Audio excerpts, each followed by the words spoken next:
All right, San Diego and Southern California, what's going on? Hour one, Jon and Jim. This should be a good show. We promise you. All right, here's what we have today. We do have a giveaway for you, 4-pack of tickets to SeaWorld's Howl O Scream. Will Brinson, senior NFL writer, CBS Sports, back with us. He is every Tuesday at 4 p.m. Danny O'Neil, freshman starting quarterback for San Diego State, guided the Aztecs to a road win at Wyoming on Saturday. Back-to-back Mountain West Freshman of the Week awards for Danny. He will join us coming up at 5 p.m. as the offseason for the Padres sets in. It's like we're in it fully now. I didn't want to admit it. I didn't want to admit it yesterday. No, I mean, we're not. It's hard to move into that chapter of the year. It ended so abruptly. It really did. 2-1 to season over 2 days later. But, I mean, what other option do we have? I mean, are we going to break down Guardians-Yankees today for 3 hours? Or are we going to talk about what the Padres need to do to get back to this position in 2025? It's unfortunate that that's where we are. If you would have told me a week ago today, Jim, what was happening a week ago today? What's today? That was game 3. So we're heading into game 3 on Tuesday? It was heading into game 3. Oh, we had all the hopes in the world. Well, I mean, the series was tied 1-1. Yes, but they had stolen home field. The drama, Tatis is wagging his tongue. The Ken Rosenthal piece. Yeah, I thought that at that piece point, by Ken, they were like a World Series favorite at that point. The desperate play by Dave Roberts to call up Manny Machado. And then by the end of tonight, they're up 2-1, and everyone's like, this team is going to the World Series. I was looking for tickets for game 3, and I bought them, and then I couldn't get them. So you're kind of the lucky one. I with the benefit of hindsight. No, because I would have watched a really good game 3. I know, but still. It would have been fun to watch. Anyway, the 3. point is, a week ago, we think that this team might be playing at a World Series in 2024, and now here we are a week later, and we're talking about Ha-Seong Kim's option for 2025. I mean, life comes at you quick is the point, right? I mean, life comes at you quick. Is Nicky Ahmed going to be back? I don't think so, John. Right? I mean, I'm just saying that's where we are, and it is deflating. But with all that being said, I am somewhat optimistic about where they are to start their offseason. I think I'm more optimistic today than I was a year ago today. A year ago today, are they going to trade Juan Soto? A year ago today, 82-80. Right? Like all these things from a year ago, I think I'm more optimistic on where they are. The Leo DeVries, Ethan Sal's conversation, they're getting closer. I know they're not here. Looking for a new manager. Exactly. I mean, you lose your owner. Yeah. Unfortunately, at some point early in the offseason last year as well, there were just a lot of dynamics at play. I think it happened November. And exactly 1 month from now in November last year. We were outside Viejas Arena, so it was during basketball season. But anyway, my point is, don't you feel better about the state of the organization? You know, like when they do the state of the union is strong. I feel like the state of the organization is stronger today than it was a year ago today. Would you agree with that? I agree with that. Yeah. But I also doesn't make me feel better. No, I agree with that. Because it doesn't make me feel better that they might be better off than they were last offseason. Because I still have it in the back of my head of how this was such a complete roster, how it had everything lined up. If you were looking at how would you want your World Series team to look? That's it. Great back in the bullpen, really good starting pitching, one of the best offensive lineups in baseball, a really good manager, like star rookie player. I know, but I have news for you. I know, John. They're not playing anymore. It ended. I know. I agree with you. I think that's why where sports are unfair. It's like they had enough to move on, and they didn't move on. But that's what I'm saying is yeah, I'm optimistic, but I'm not there yet. I'm not into full off-season mode, full like optimism mode, because I'm still dwelling on like. Do you want to dwell more? I'm happy to dwell. I mean, but I was told 2 years ago when we dwelled that people move on. Forget about game 5. Forget about Robert Suarez landing the home run. Forget about not going to Josh Hader. It was a great year. Yeah, I know. Stop harping. No, I don't want to be that. You don't want to be what? You don't want to go relive it, or no, you don't want to be. I don't want to be the person that says, "Move on, the great year." So what? They lost to the Dodgers. It's fine. You don't. Exactly. Right. Well, we had a whole conversation about that yesterday. I know, and it's still lingering, dude. It's not even been a week yet. Like, I agree. The body's still a little bit warm. If it was up to me, I'm trying to appease the listener. I'm being serious here. Let's talk this out on air. If it was up to me, I would harp on this NLDS for the next 3 months. But people are going to tell us to move on. So that's why I'm considering moving on Tuesday. But like, it's a fresh wound. You led the series 2-1. You're at home, but we spent yesterday on it, and you don't show up in game 4, and you basically don't show up in game 5. You Darvish did; he showed up, but I don't know. We can't redo it, unfortunately. It's like I was really upset in 2022 with the way game 4 and game 5 played out, and then people said, "Get over it. It was a great year. We should celebrate it for what it was." And eventually, I agreed, and I said, "You know what? You're right. It was a great year." But, I mean, is that where we are right now with 2024? Celebrate it. It was a great year. It was a special season. Move on. I don't know. I think that there's a lot still to break down potentially from what went wrong. Like, how did it go so wrong? And here's the other thing. When are we going to hear from AJ Preller? And what will he say? So Kyle Yoga, 2 years, 18 million. Right, exactly. You know, I can't get there yet. I'm going to need a little time. I mean, then let's come back next week. Like, no, you get what I mean. Right. You know, the today's show, like the top priorities for the Padres this offseason. I do think that's a conversation that we can have, but it's also a conversation that diving too deep into it, I don't know if I'm there yet. Like, yeah, there's some things that have got to get done this offseason. But you don't want to talk Donovan Solano today? Probably the Donovan Solano talk. Martin Perez talk? Probably not something that okay. I can fully get behind. I mean, if you want to talk about, hey, when are they going to speak? When is AJ Preller going to talk? When is Mike Schilt going to talk? And more importantly, you know, are they going to, when they talk, announce a Mike Schilt extension, which they should?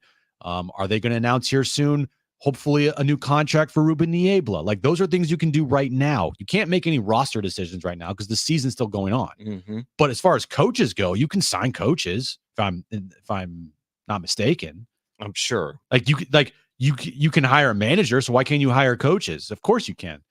So if you're talking about top priorities that can get done like today, the Ruben Niebla needs to get a new contract like 5 minutes ago. I do know this, that you're getting extensions left and right. Philly's Rob Thompson got an extension today. Their whole coaching staff's coming back. Shoot, I mean, Buddy Black recently got his. Everyone's getting an extension.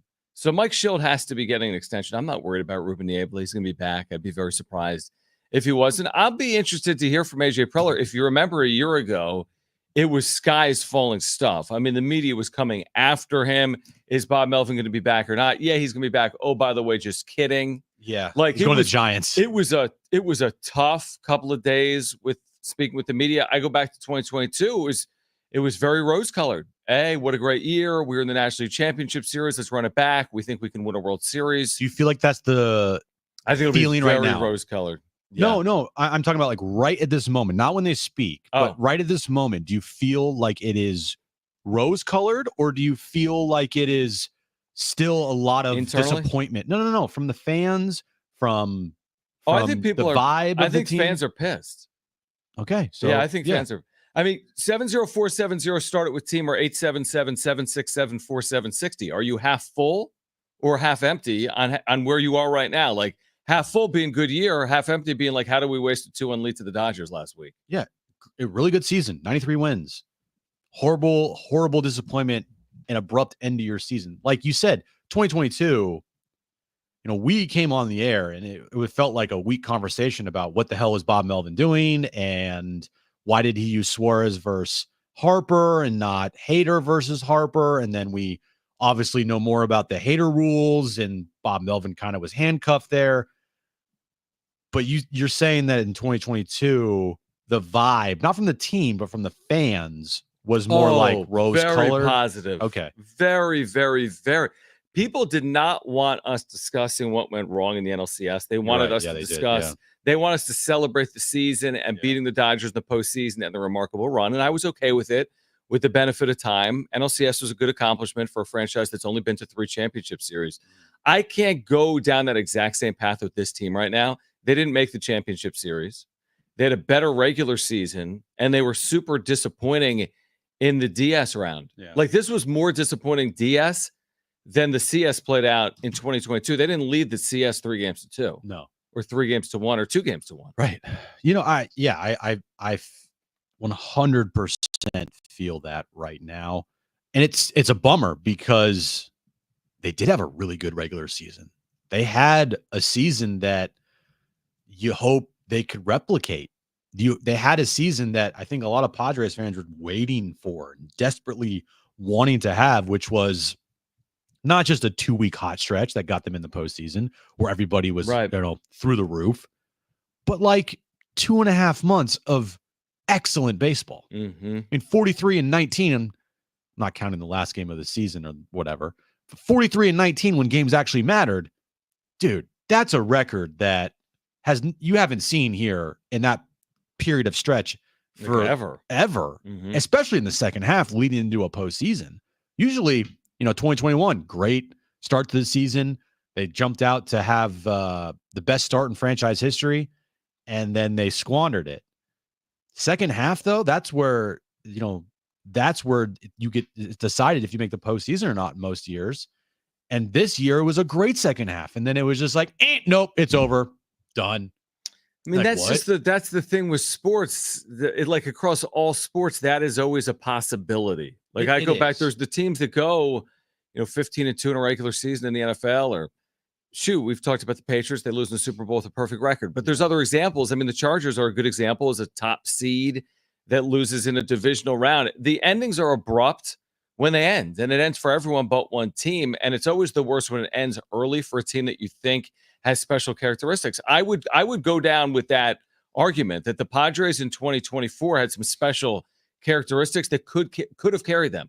I mean, we were going down that path in August and September. Like, this team's going to be a tough out. This might be the team to beat in the National League. They have all the makings. I fully believe that. And then what will happen sometimes in sports, and this isn't the first team where it's happened, is you just get beat, and you can't fully understand why it happened, but it is sport. You got to hit a ball, or you got to pitch well. And for whatever reason, it didn't work out for a couple of days. And that's how the season will be measured. What they did, unfortunately, in the postseason didn't measure up to what our hopes and dreams were. NCAA tournament stuff. 1 seeds lose. Mm-hmm. They have great years, and then they lose to an 8 seed in the second round. Like, what could have been? Mm-hmm. They just didn't play well. In 2 games versus the Dodgers in the NLDS, just feels like it leaves a sour taste for all of the good that they did this especially against the Dodgers, man. You didn't lose to the Marlins. I mean, it's not great to lose to the Marlins in the postseason, but I mean, I feel like you get over it a little easier if you lose to a non-traditional rival. If this was Milwaukee, nothing's easy. I mean, but it's a lot better than losing to the team that constantly, is on your social media handles or seeing you at the diner. Yeah, I mean, you see the Dodger hats in Southern California. You don't see the Brewers hats. Yeah. You don't see the Phillies hats. Yeah, and I don't like the conversation of like, well, would you have rather lost in the wild card round instead of the Dodgers? That's just so stupid. Like, give me a break. Someone saying that? I'm just throwing it out there. Like, if you were a person that says, you know what, I'd rather than not even just make the postseason and just, right, not have to deal with the heartbreak. Like, give me a break. That's what sports is. While it sucks, I'd rather have my team in it every single year and have to deal with heartbreak than never even having a shot. All right. On the other side, the Padres can do something next year they've only done one other time ever. What is that? We'll explain it on the other side. Plus, Will Brinson, as we're now through, week 6 of the NFL? Roughly? Yeah. Will Brinson, senior NFL writer for CBS Sports, will join us coming up at 4 p.m. Danny O'Neil, Aztecs true freshman quarterback, will join us coming up at 5 p.m. Plus, we have Hul Scream tickets to give away. It's Jon and Jim.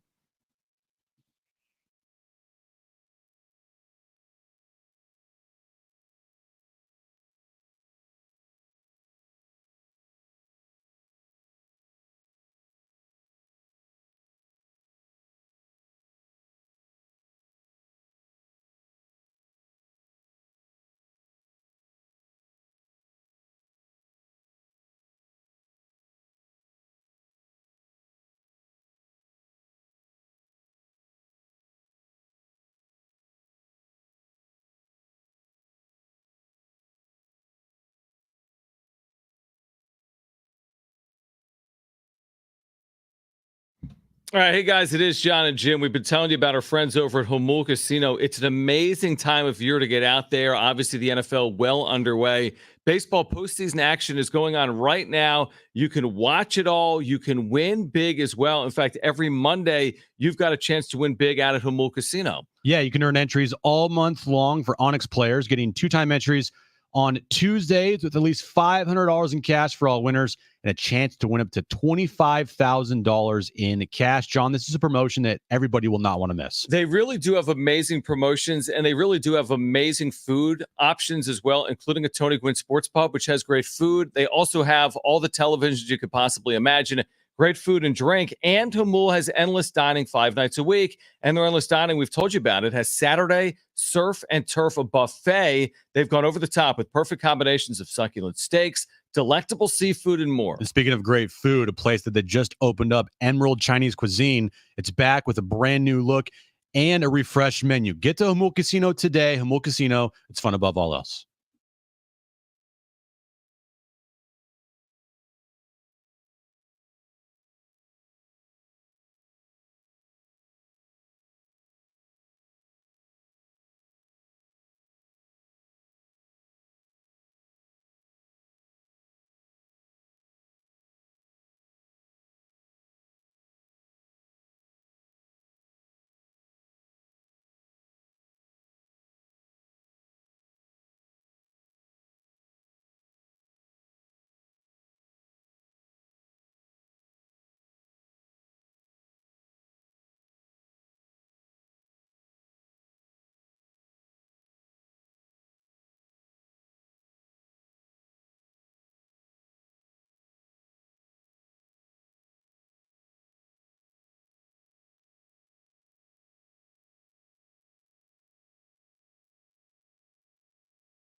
All right, listen to this. San Diego Sports 760 is giving you a chance all week to win a 4-pack of tickets to San Diego's largest nighttime Halloween event. We should go to this next year. You know, I say it every year. Let's do something. We never do anything. Why would we ever spend time together outside of this place? SeaWorld's Halloween spring goes in now through November 2nd. 5 Now, again, I have an idea for next year's Halloween. It involves like manning a shot at the batting average. What's in it? Oh my God! It's the Jeff room. 4 years, $500 million. $26 million. Look, it's not psychology. That's a good idea.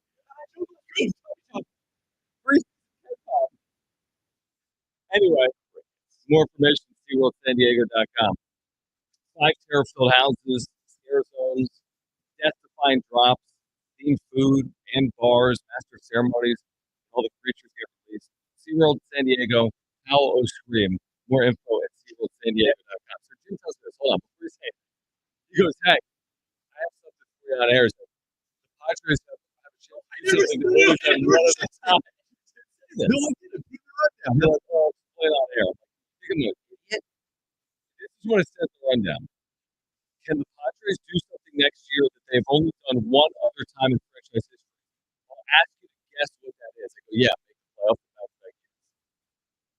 What else could it possibly be? The point is they don't often make the playoffs. That's like one of those really easy "Who wants to be a millionaire" questions. Yeah. Like Spider-Man was right. bitten by what bug? Spider. It's like A cricket. It's like the first level of Who Wants to Be a Millionaire for like $1,000. Yeah, It's not that $1 million question. Right. Well, the odds would suggest in a 7-team per league postseason that the Padres will have a good shot to return to the postseason in 2025. Now, we would have said that in 2023. So we'll see if they can do it in 2025. And the one other time they did it was when? In the mid-2000s? When they won the division back-to-back years? When's the one other time they made it back? 05-06. Thank you, mid-2000s. So what do you think? You think they'll make it back-to-back years in 2025 without knowing anything about the roster? I don't know. I thought for sure they were going to make it in 2023 after the offseason they had and they signed Xander and coming off an NLCS run. I was so confident going into that year that they were going to make the postseason. And they didn't. Now, I think there was a lot that happened last year with chemistry issues and bickering and, the problems with Melvin and Preller and just guys not performing and all of that, right? Mm-hmm. But this franchise isn't a franchise that so far yet has turned into a perennial playoff team. They have to go out and prove it. So I'm not going to get fooled twice, even though I think the core of this team is really good. I'm going to need to see it. I think they have a good shot, but to predict, and of course, there's a whole entire offseason to go. There's moves to be made, trades, signings, all of that. But I'm not going to sit here and say with 100% certainty, do it. I feel like this team is going to make the postseason next year. I don't. I got to see it. And they have to prove it first. They're not a franchise that has that consistent winning to back everything up. Right. The Atlanta's like every year Atlanta's in the postseason. Every year the Dodgers are in the postseason. Every year right now, the Yankees. Astros, the Yankees. Yankees. Well, not the Yankees last year, but they've been there a lot. Yeah, if you look at the last 25 years, they've been there 22 times or something like that. But you're right. I mean, that isn't who the Padres have been. Now, I think Mike Shildt did a really nice job. There's no reason to think that he can't do that once again in 2025. AJ Preller did a really nice job. There's no reason to think he can't hopefully do that again in 2025. They do have a nice young core in their system that's coming up. Again, Leo DeVries, Ethan Salas among that group as well. But yeah, it's a wait and see. I'm with you on that. Like, there's no guarantee. I would never go down that path. After what happened after 2022, I'd never be like, you know what? After this 93-win team, it's now going to be 103 wins. And they're going to win this division. And they're going to be favored next time around. You can't go down that path right now. Yeah, I just can't. I want to, but is Xander going to show up? Is Tatis going to stay healthy for a full year? Is Manny going to decline or not? Mm-hmm. How's the pitching going to look without Joe? Is Jackson Merrill going to have a better year than he did this year? Who are they going to get to replace Jurickson Profar? And if they do bring Profar back, can he replicate what he did this season? Like, who's going to be this team's catcher? Is Jake Cronenworth going to be on the roster next year? Can they afford to keep Luis Arraez? The bench pieces? Dude, there are so many questions heading into next year. Every offseason. Every offseason. No, I know. You know what I mean? Every offseason has questions. But even with the core of this team, John, I can't definitively say, yeah, the core is good enough to make this a playoff team next year no matter what. Yeah, no, I agree with that. I completely agree. I mean, would I be surprised if we looked up 100 games into the year like we did this year and they're 50-50? No. Well, one thing I do know, and I'll say this right now, is even if this team next year at the 100-game mark is 50-50, we not going to count them out. We can't count them out right? Because Mike Shilt's teams that he has managed, Shildt season, they're always good in the second half, and he's now managed 4 full seasons in the big leagues or 3.5 full seasons in the big leagues. and he's made the postseason every single year. True, but I'm also not going to go down the path of, you know what, it's all good. No, I'm not either. Just watch what happens in the second half. Like, There's no it's guarantee that they'll be able to replicate what they did. Right. All right, here's what we're going to do. Coming up at 4 p.m., we will talk NFL through Week 6 with Will Brinson, senior NFL writer for CBS Sports. We're going to hear from Jerry Jones coming up this hour as well. Jerry Jones had an epic rant earlier today in Dallas. If you missed it, you'll hear from Jerry Jones this hour. We've got those Hal Scream tickets to give away, and Danny O'Neil is on the show. San Diego State's true freshman quarterback will join us coming up at 5 p.m. This is Jon and Jim.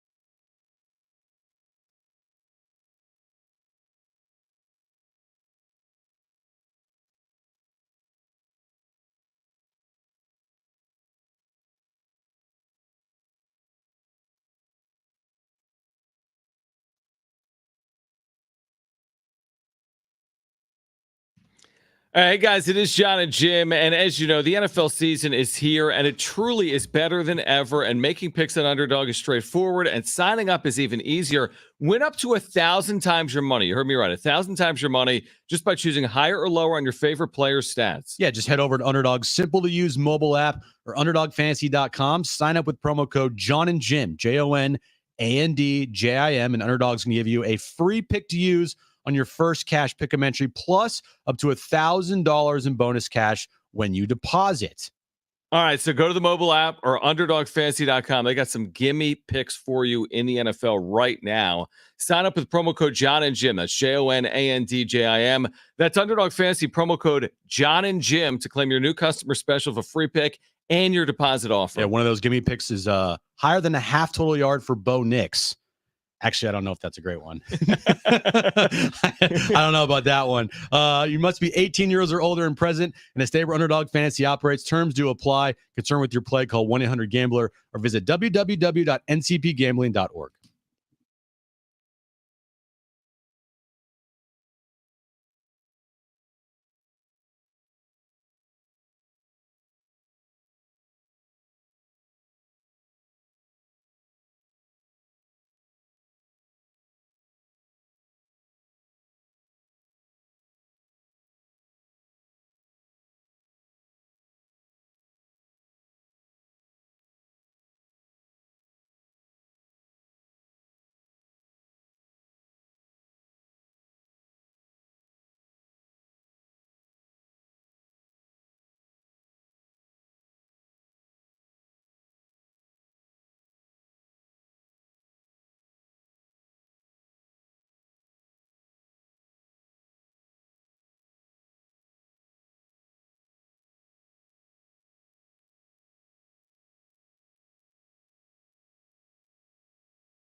All right, this update is brought to you by Toyota Carlsbad, relaxed and friendly since 1972. The NLCS is all tied up at one game apiece, heading to Game 3 tomorrow in New York. The ALCS Game 2 tonight, 4:38 first pitch. Yankees have a 1-0 series lead over the Cleveland Guardians. NFL news of the day, two big-time trades. Amari Cooper was traded from the Browns to the Bills, and Devontae Adams was traded to the Jets for a third-round pick.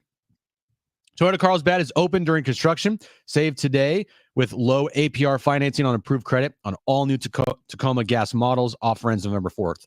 See specials online at toyotacarlsbad.com or visit Toyota Carlsbad today.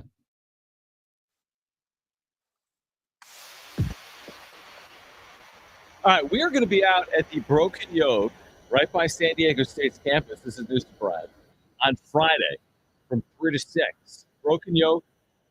Now, this is part of an initiative with the Mesa Foundation, official collective San Diego State men's and women's basketball. And on Friday, Brian Dutcher will join us. A couple of San Diego State basketball players are scheduled to join us, including Nick Boyd, the FAU transfer, played in a Final Four against the Aztecs, and Miles Bird, who's now entering his third season on the Mesa. We'll have more guests as well. So you can join us, Broken Yolk, SDSU, 5120 College Avenue, Friday from 3 to 6. Jon and Jim back on the road. We like doing our remotes. We'd spent a lot of time in September, October, out and about. Padres making that postseason push. We'll be back on the road Friday from the Broken Yolk, SDSU, Brian Dutcher, Nick Boyd, Miles Bird, Mesa Foundation. College basketball starts for the Aztecs about 3 weeks from right now.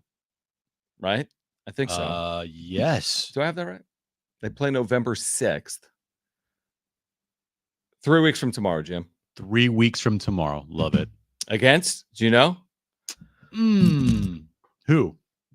For $1 million. I got nothing. UCSD. Okay, yeah. I knew 3 weeks from tomorrow. Of course, you can hear it right here on San Diego Sports 760. I like in the rundown for the Broken Yolk on Friday. Yeah. 4:45. Food tasting with Jim. Wings, burgers, burritos, buffalo fries. You're gonna eat all that, and we'll react in real time. Yeah, I love that. Yeah, I see here. There's no food tasting with Jon because that's because I don't eat anything. Yeah, because if it was food tasting with Jon, you eat like fruit and like a tofu pancake. Jim should try and eat that giant omelet.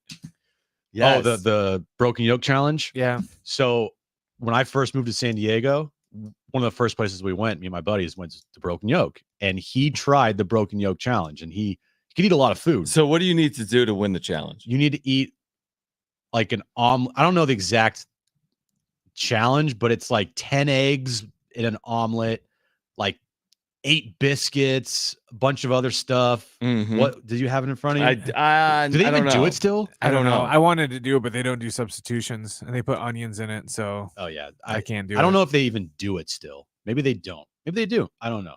But when I first moved here, my buddy tried it, and it was a disaster. It was an absolute disaster. Oh, great. That's not good. That's great. It was a disaster because you couldn't do it, you're saying? Yeah, because when he got not even a quarter of the way through, he was like, I don't feel good. Do you eat eggs? Yeah. Oh, I didn't know. What do I know. look like? A vegan? He's a fake vegan. Here's the thing. That's why I had to ask. Here's what I'm going to try on Friday because I'm looking at the menu right now. I'll do the taste test. I'll do the spicy vegan bowl. I'll do the acai bowl. I'll do the berry yogurt parfait. I'll do the steel cut oats. I'll do the feta avocado toast. I'll do the classic avocado toast. I'll do the wellness wrap. You can have buffalo fries. They're not made out of real buffalo, Jon. Are buffalo fries meat? Are you serious? I don't know. Is it like meat on top of fries? Buffalo fries? Yeah. It's like buffalo sauce. Yeah, I assume they're just spicy. I got you. You could have if they added like chicken to it or like brisket or something. Yeah. Well, no, I can't do that. That's my point. Is you couldn't do that. Right. So anyway. NFL power rankings, Jim. We're gonna hear from Jerry Jones coming up in about 10 minutes. Have you seen? I loved. There was something from. Did not expect a week ago. Real quick. Game 3. Now NFL power rankings. Real quick. Nobody cares. Remember, like this was an amazing tweet from our buddy Will Holder late in the year, and Will tweets a lot, right? Yeah. Is that fair to say? Yes. Tweets about all subjects a lot. Yeah. A lot of trades. I want to know what's going on in that brain sometimes. Will Holders, yeah. Will's probably Will, please tweet if you're listening to us right now. But Will tweeted something incredible. It was like September 25th, and it was like MLB power rankings, and it's name it. Padres 3rd and Dodgers 2nd and Yankees 4th or whatever. He's like, isn't this kind of the purpose of the postseason? Like, aren't power rankings kind of a thing of the past? Because don't we have a postseason to determine the power rankings? So I don't really know what Week 6 NFL power rankings would mean. They mean nothing, Jon. Do you want to guess the top 5? Sure. Yeah, seriously. All guess right. the top 5. I'll go Kansas City 1. That's correct. I'll go Minnesota 2. No, but you're close. Third. Yeah. Number 2 surprises me. Baltimore? Yeah. Okay. Just because they have a couple of losses is why I'm surprised. Yeah. Okay. Who else is in the top 5? Bills? No, they're not. You're wrong. They're 9th. You could get one. Because we talked about it yesterday. We'll talk about it again coming up. Niners? No, that seems terrible. Yeah, Detroit, who beat Dallas 47-9. Yeah. And then listen to this. Number 5 in the NFL power rankings through week 6 that everyone's talking about right now. The Atlanta Falcons. This show has fallen off a cliff. The Atlanta Falcons are number 5. What's your reaction? I'm kidding completely. Bills are 9th. Again, there's no real point. What was the purpose here? What's the purpose of this? What are we doing here? To fill 5 minutes. You want to know the truth? That's the purpose. The purpose is that. That's the purpose. Look. Your Niners, by the way, are 12th. So it's Team 12 against Team 1 Sunday in San Francisco, but Team 12 is favored against Team number 1. I'd rather talk about David Peralta No, than you said NFL power you didn't, rankings. dude. Well, if you're giving me options of what I have to talk about, do you feel good? And I'm being serious. NFL Game of the Week. We'll talk about this with Will Brinson coming up, and I'm dead serious. As a Niner fan, do you feel confident against the Chiefs in the regular season at home? no, they've never beaten them before. Well, They've beaten them before. They've never beaten them in this Kyle Shanahan Era. So you don't think they should be favored at home in this in situation? the Mahomes era? No, I don't. No, You don't think they should be favored? no, I don't. Okay. What have they proven to be favored? They're 3-3, and the 3 teams they beat sucks. And Kansas City hasn't lost this year, but they're kind of just going through the motions a little bit, right? Yeah, their defense is great though, and they have Okay. Patrick Mahomes. Right. So you're going into Sunday expecting a Niners lost. disappointment? Yeah. Are you going to watch it? Yeah. Okay. I will watch it. So, but you're not expecting them to win? No.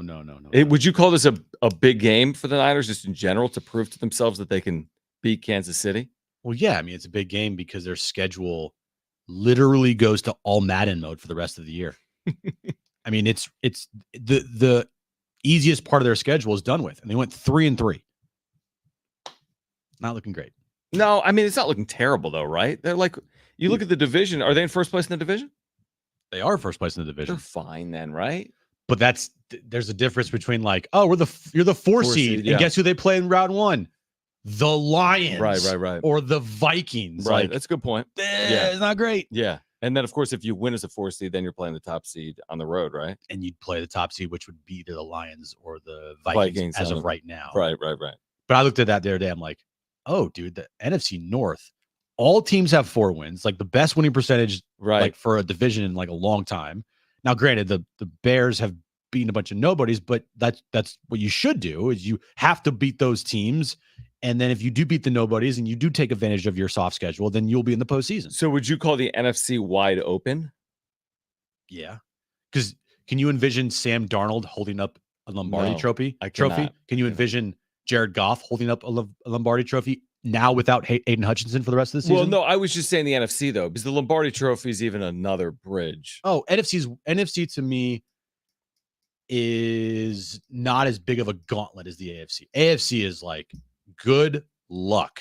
I still don't know at the end of the day. We've talked about it. There's good teams in the AFC, and you have the Buffaloes, and you have the Houstons, and we'll see about the Jets with Devontae Adams. I still don't know who's going to Arrowhead because this team's going to go, 13-4 at the worst or something like that. Who's going to Arrowhead January 19th and winning? I'm serious. Nobody is. Nobody is? Nobody is. No. All right. Did you get it out of your system? No, not really, because we're going to hear from Jerry Jones on the other side. Mm-hmm. Owner for the Cowboys with an epic rant today on Dallas radio. He goes on each and every week. Now, they're coming off a 47-9 loss. What did he expect? It's probably not going to be the softest questions imaginable. Like, what's the line of question going to be? Your team's terrible. Yeah. I mean, they just put up, they're last in scoring offense and 30th in scoring defense. This team's awful. Hey, Jerry, attendance was good on Sunday, right? Exactly. Hey, it's a great stadium. Yeah. Actually, no, its stadium sucks because they didn't build it right. So when the games are played during the afternoon, the sun's right comes in. That's true. So you'll hear from Jerry Jones if you missed him earlier today on Dallas Radio, an epic rant. Plus, Will Brinson, CBS Sports senior NFL writer, he will join us coming up at 4 p.m. Danny O'Neil is San Diego State's starting quarterback. He's a true freshman. He'll join us at 5 p.m. And we also have those tickets to give away to Howl O Scream at SeaWorld. SeaWorld's Howl O Scream is going on now through November 2nd. But if you missed the rant from Jerry Jones, we've got it for you next on Jon and Jim.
30-second talkback. We will have Will Brinson, senior NFL writer, CBS Sports. He joins us each and every week, courtesy from Hul Casino. He'll join us coming up at 4 p.m. Just a couple things to talk about with Will today. It's great Devontae to have Will Adams, obviously Amari Cooper, the weekend games, great slate, including Niners Chiefs coming up on Sunday. on. It's always good to talk to Will. Juicy day. Yeah. Did you happen to watch any of last night's game, Jeff? I did. It was kind of fascinating because there were 4 missed kicks in the game. Like the Jets had plenty of opportunities. They kept just missing and doinking. Doink after doink, a 3-point loss. I also saw the refs were awful. Like they just There were so many flags. Yeah. So many flags. Will Brinson will join us at 4. Danny O'Neil will join us coming up at 5 p.m. Jerry Jones, each and every week, for some unknown reason, goes on his own radio station in Dallas to talk about the Cowboys. In theory, it sounds like a good idea until you've got one of the worst teams in the NFL and you're coming off a 47-9 loss. So this played out. This was earlier today, right? This was on 105.3 The Fan in Dallas. It's the radio home of the Dallas Cowboys. So, like, their partners, Jerry has probably a lot of say in that radio station. I've dealt with radio stations that have a lot of say with flagship, with the sports teams and owners, and they decide who's going to be on and who's not going to be on. So you got to kind of walk that little fine line. True. So he's on each and every week, and this is how it played out this week, coming off the 47-9 home loss. Seems like Listen, let me tell you what I'll do. Let me tell you what I'll do about it. I will let us sit down and look at the decisions we've made over the last several years. Okay? I'll look at it. Now, if you think I'm interested on a damn phone call with you over a radio and sitting here and throwing all the good out with the dishwater, you have got to be smoking something over there this morning. I'm not. And I really don't, and I don't even want our listeners to listen to me, to talk about, this is not your job. Your job isn't to let me go over all the reasons that I did something and I'm sorry that I did it. That's not your job. Well, my job is to ask why. Job, or I'll get somebody else to ask these questions, man. Jerry, we're trying to figure out why the team is. I'm not kidding. I'm not kidding you. You're not going to figure out what the team is doing right or wrong. If you are, or any 5 or 10 like you, you need to come to this meeting I'm going to today. There are 32 teams here. You're geniuses. Jerry, okay? Y'all really think you're going to sit here with a microphone and tell me all of the things that I've done wrong and without going over the rights? Well, now, listen, we both know we're talking to a lot of great fans and a lot of great listeners. And I am very sorry for what happened out there Sunday. I'm sick about what happened Sunday. Now, I'm not talking to these yahoos on the end of this phone. I'm talking to you, the fans that are listening this morning. And we can spend a lot of time going over zigging and zagging. One of the stupidest things I've ever done that anybody has ever analyzed is by the Cowboys. It was an idiot that did that. So idiot things can turn into good decisions. Okay? Smart things can turn into bad decisions. The facts are that when you make one, you don't really know whether it's going to be good or not at the time. So let's just go ahead. I'm trying to answer your questions, man. You want some conversation this morning? You're getting it. Jerry Jones here. So tough weekend for Jerry. What would you have done in that situation? Say nothing. I wouldn't have handled it any better than those guys. He was just trying to bully them. Yeah, I mean, he was just walking on them, which again, it's the flagship. So do they want access to Jerry Jones? Let me promise you something. Yeah, it's worth a lot of ratings to have him on every week. So you're not going to. We're playing the sound from these guys. Yeah, and that doesn't even matter though. I mean, you need Jerry Jones each and every week, so you want his 2 cents, even if you disagree with his 2 cents. It's radio gold in Dallas. He's also a bit. I mean, Jerry Jones is at the point where. I mean, I think it is fair to question some of the organization's decision making. Shan Sheriff, RJ Choppy, and Bobby Belt were the 3 hosts of that show. I don't know what the show's called. It's a really tough spot to be in that position because they're the flagship. Jerry can pull his weight. If he doesn't want a host on the radio, he can have that person gone. It's which probably it's the unfortunate part of that.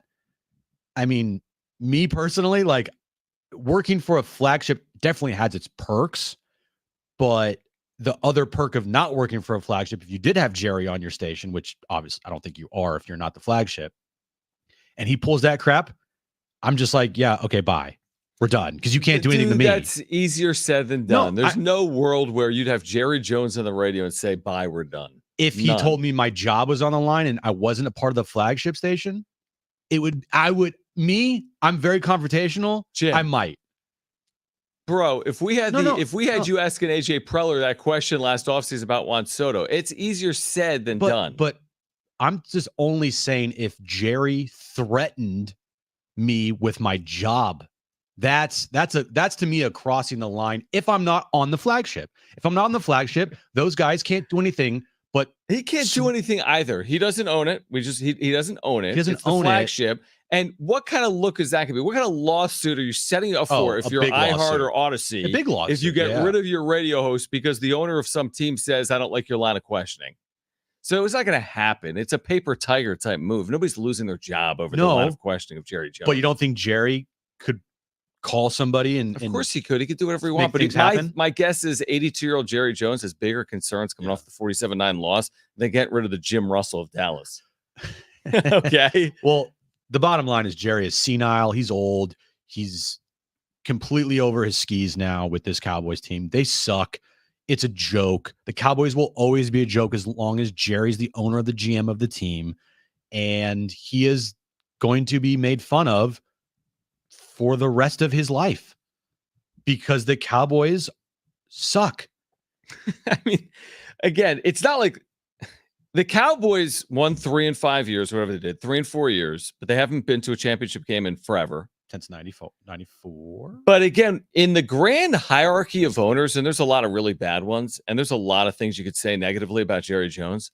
But you think about NFL ownership, there's a lot of awful owners. He's not going to go down as like you said, like always a laughing stock. I mean, is he really at the end of the day? You're talking about a group of owners that includes Dean Spanos and the Davises and Kroenke moving team. I mean, there's a lot of examples of owners doing a lot of ridiculous things, including not winning. I mean, another reason why I absolutely despise Jerry Jones is he was a big driving force in getting the Chargers out of town here. 100%. You know, guy's a piece of trash. I think that he is done a lot of good things with the Cowboys and making them relevant and making them the most profitable team in the NFL and maybe all of sports. But I despise Jerry for a lot of things that he's done, and I despise him for one of the reasons is, you know, being a driving factor and getting the Chargers out of town here. Where are we going with this? So let me get this straight. You wouldn't say anything if you had him on the radio. Let's be clear. Let me get this straight. If I'm trying to think of a comp. Okay.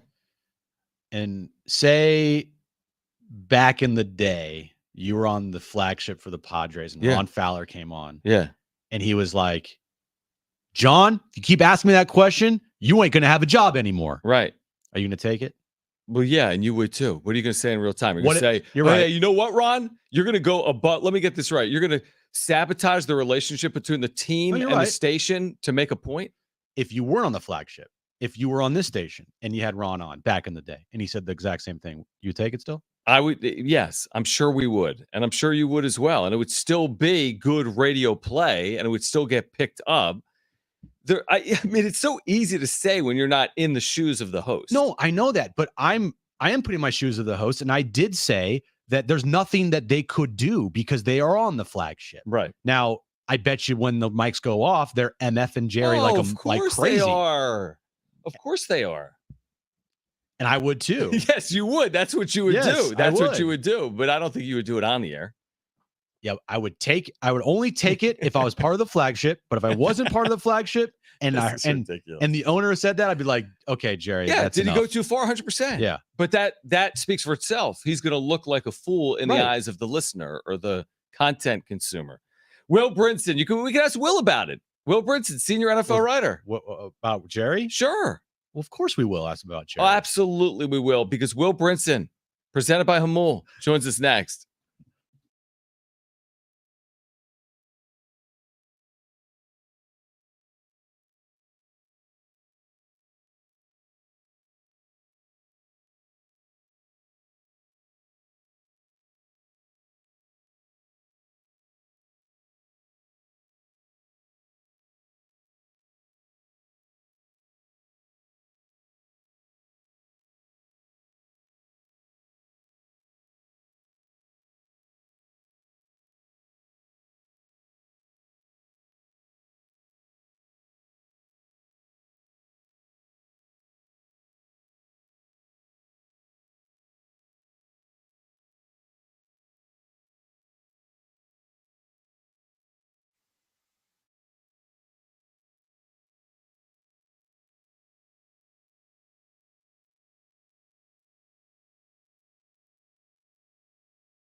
All right, this update is brought to you by Toyota Carlsbad. Relaxed and friendly since 1972. NLCS is all tied up at one game apiece as the Mets beat the Dodgers yesterday, ending their 33 inning scoreless streak. Game 3 will be tomorrow night in New York. Happening in New York in about 40 minutes is Game 2 of the ALCS as the Yankees have a 1-0 series lead over the Cleveland Guardians. And NFL news of the day, 2 big-time trades. Amari Cooper traded from the Browns to the Bills, and Devontae Adams, no surprise here, was traded to the Jets for a 3rd-round pick. Toyota Carlsbad is open during construction. Save today with low APR financing on approved credit on all new Tacoma gas models. Offer ends November 4th. See specials online at toyotacarlsbad.com or visit Toyota Carlsbad today.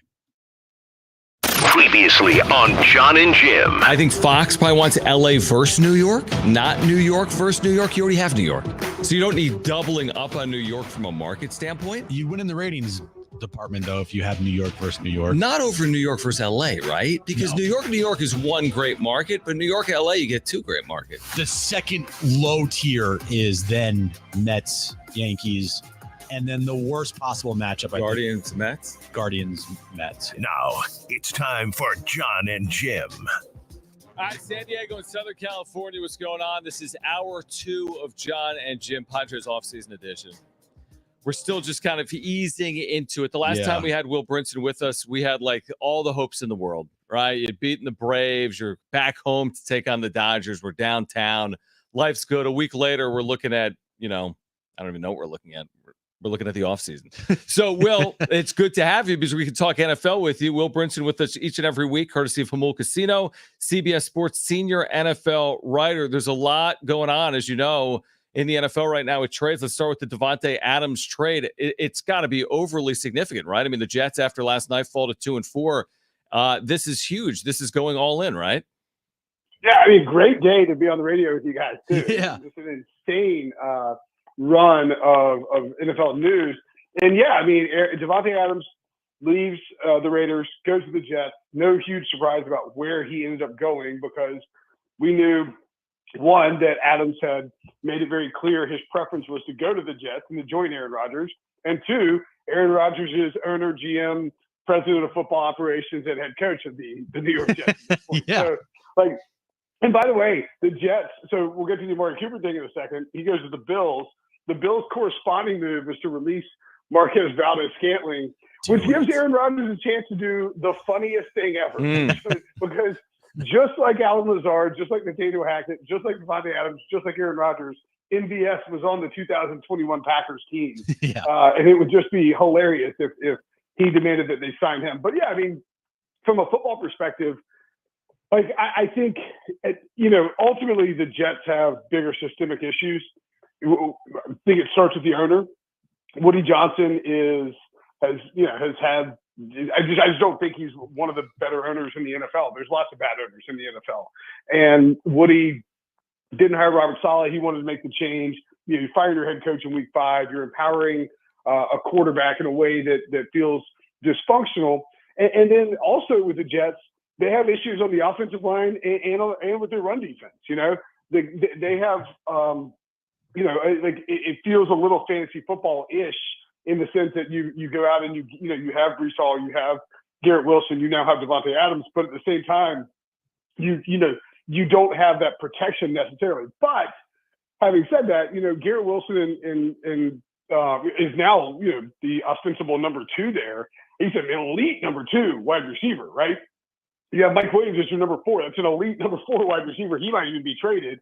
But Adams and his rapport with Aaron Rodgers should fire up right off the bat. He's going to play on Sunday. According to a report, his hamstring is magically better now that he's on Shocker. the Jets. Yeah, I know, right? He's like the WWE meme where the Triple H who rips off the blanket. He's like, ha, it was a cast. It was a fake cast all along.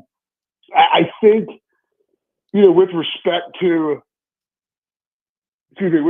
Rodgers and Adams, you're going to see them probably pick up, kind of close to where they left off. And I would expect that they get, that this offense gets going. Now, I thought that we would see it a little bit more from them last night as well, just because out of spite, for the Saleh firing. But I do think that this should improve the offense. I just don't know if they're necessarily. I think you guys said it last week. Like, are they really a Super Bowl contender? I mean, they've got to fix some other stuff. But they're 2-4. It is early in the season. And I wouldn't count them out yet. It definitely improves them and makes it a little bit spicier. Yeah, it improves them. It does kind of feel like a little bit of a desperation move, too, from the standpoint of we just lost a big game on Monday Night Football. One of our receivers got called out by Aaron, and the next day you trade for his best buddy, Devontae Adams. Like a guy that. And worth noting, too, it gets leaked out that the trade was in place before the game, which. Oh, wow. Allegedly. Adams supposedly took a red eye to the Jets facility.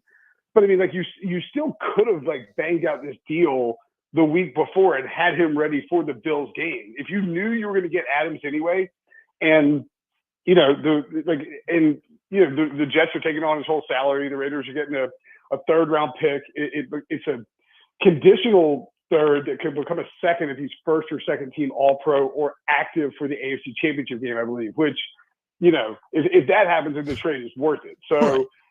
I mean, pretty unlikely, right? It always felt like even if they traded for him last week, in the wake of the Saleh firing, that it was still a desperation move.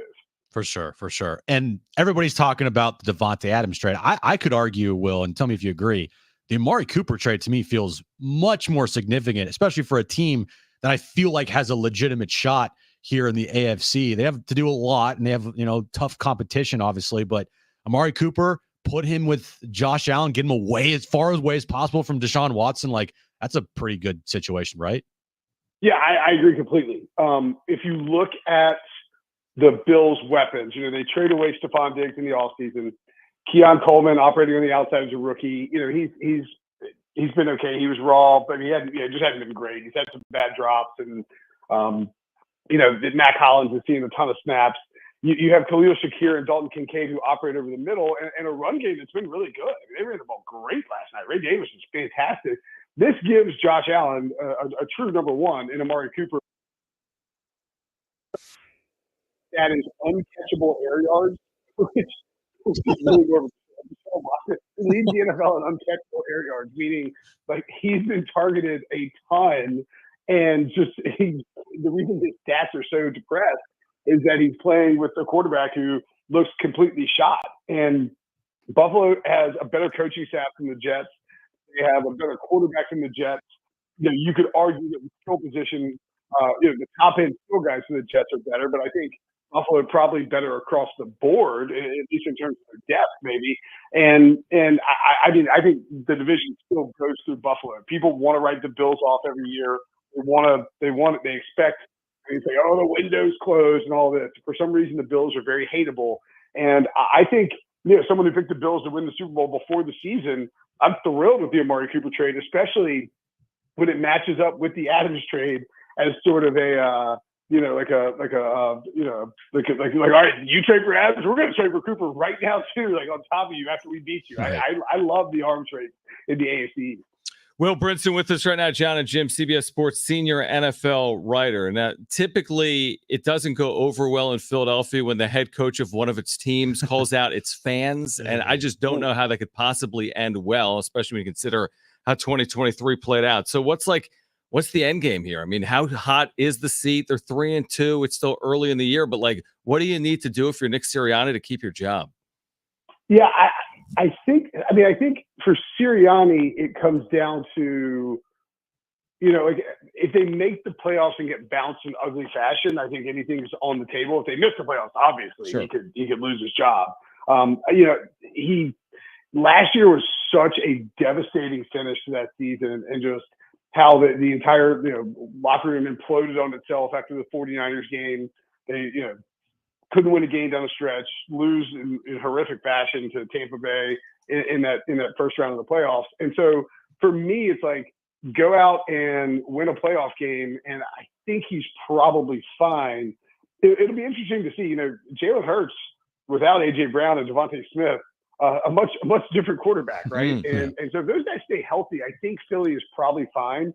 Dallas is in – I'm sure we'll get to them. I mean, Dallas is in such a state of disarray right now. The Giants have a good defense, but have Daniel Jones. And Washington, it looks like a legitimate contender, but certainly, I think you could argue Philly could easily overtake them and end up being the better team.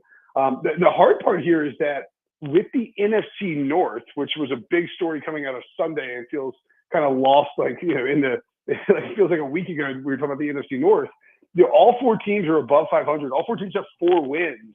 That is going to make, even though they have to play each other a bunch, that's going to make the wild card race in the NFC a really difficult situation. You have Atlanta and Tampa that look pretty good. So if you're Philly, you really have to focus on winning that division. Otherwise, you might get squeezed out. And in that case, Sirianni, who, his fiery demeanor is great when you're winning games, not so great when things are going, poorly. I mean, it's kind of a zero-sum game, right? Miss the playoffs, you're probably out. Sure. Get blown out in the playoffs early, and you're probably out too. Yeah, we go this whole conversation without mentioning the Cowboys yet, which is kind of surprising after what has happened the last couple of days there. What's a worse look? Losing 47 to 7 to the Lions and having offensive linemen running routes against you, or Jerry Jones this morning saying that he's going to fire a couple radio hosts for asking legitimate questions? Yeah, I mean, I listened to Jerry interview a couple times, and I don't think I've heard Jerry a lot over the years. I don't think I've ever heard him like that. I will say, I think in Jerry's defense a little bit, I think what he was saying wasn't, I'm going to get you fired from the radio station. He was saying, I'm going to stop doing my weekly radio hits with you guys. Right, yeah.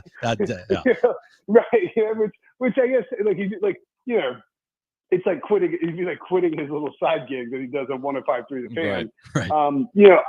I think for Mike McCarthy, remember the last time the Cowboys lost by 38 at home was Wade Phillips' last game with the team when he got fired by Jerry Jones, and he lost to Mike McCarthy's Packers. So the level of irony there is quite rich. It's really an issue of, all right, this team is missing its two best pass rushers, and the defense is just horrendous. And on top of that, I would say in addition to that, like, this defense was terrible before Mike McCarthy brought in Dan Quinn. And it was always kind of thought that the Dan Quinn thing maybe was influenced by the front office. The defense under Mike Nolan, like Mike McCarthy's seat was hot when that defense was so bad. And now Dan Quinn's doing well in Washington, and the Cowboys defense is horrible again. And then again, on top of that, it's like Dak Prescott doesn't look good. He's under pressure.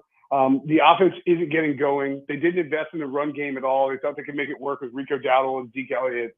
And if that offense continues to really, just struggle, it's hard not to see Mike McCarthy's seat heating up. I think Jerry will be a little more patient with Mike McCarthy than he was with Wade Phillips, primarily because when Wade was there, he had Jason Garrett behind him, and Jason Garrett had interviewed for, I think, the Dolphins job, or at least maybe Nick Saban's OC or something. So he interviewed that. He interviewed the Ravens job when they ended up taking John Harbaugh. And, Jerry knew he had a guy that he really wanted, a guy that had played for the Cowboys that, was a hot commodity at the time. Whereas now, your real only option, like if Dan Quinn were still there, maybe it's different. But really, your only option is Mike Zimmer, and you can't reward him for the defense's job. It's done. So I think he'll let Mike McCarthy play it out, especially since he's in the final year of his contract. But, I mean, things are getting real dicey. I mean, my buddy, like my best friend growing up, lives in Dallas.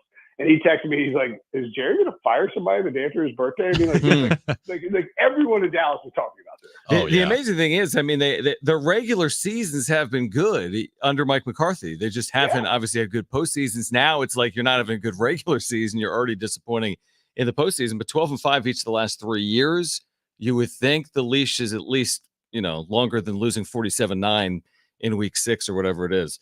Will, we always appreciate it, man. Let's do it again next week. I'm sure there'll be more drama involving the Dallas Cowboys. Yes. No doubt. All right, guys. Thanks, Will Brinson, CBS Sports senior NFL writer, brought to you by Hul Casino. 7 restaurants, thrilling games, and a sports pub voted San Diego's best. Hul Casino is fun above all else. We'll get to the wrap. On the other side, Danny O'Neil, San Diego State's true freshman starting quarterback, will join us at 5 p.m. It's Jon and Jim.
All right, if you missed our 2024 iHeartRadio Music Festival, you can now watch the best moments exclusively on Hulu.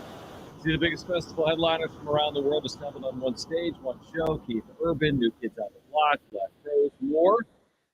Time you'll see a lineup of superstar performers like this on one stage. See it all at our 2024 iHeartRadio Music Festival, streaming only on Hulu. Danny O'Neil will join us at 5 p.m. Aztecs starting quarterback. Coming up later this hour, your chance to win a 4-pack of tickets to SeaWorld's Howl O Scream.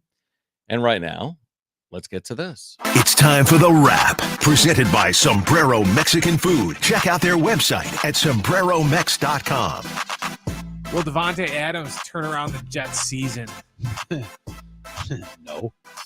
You better have like an all-pro rest of the year. It doesn't fix the dysfunction the Jets have. Doesn't fix that they fired their head coach. It doesn't fix that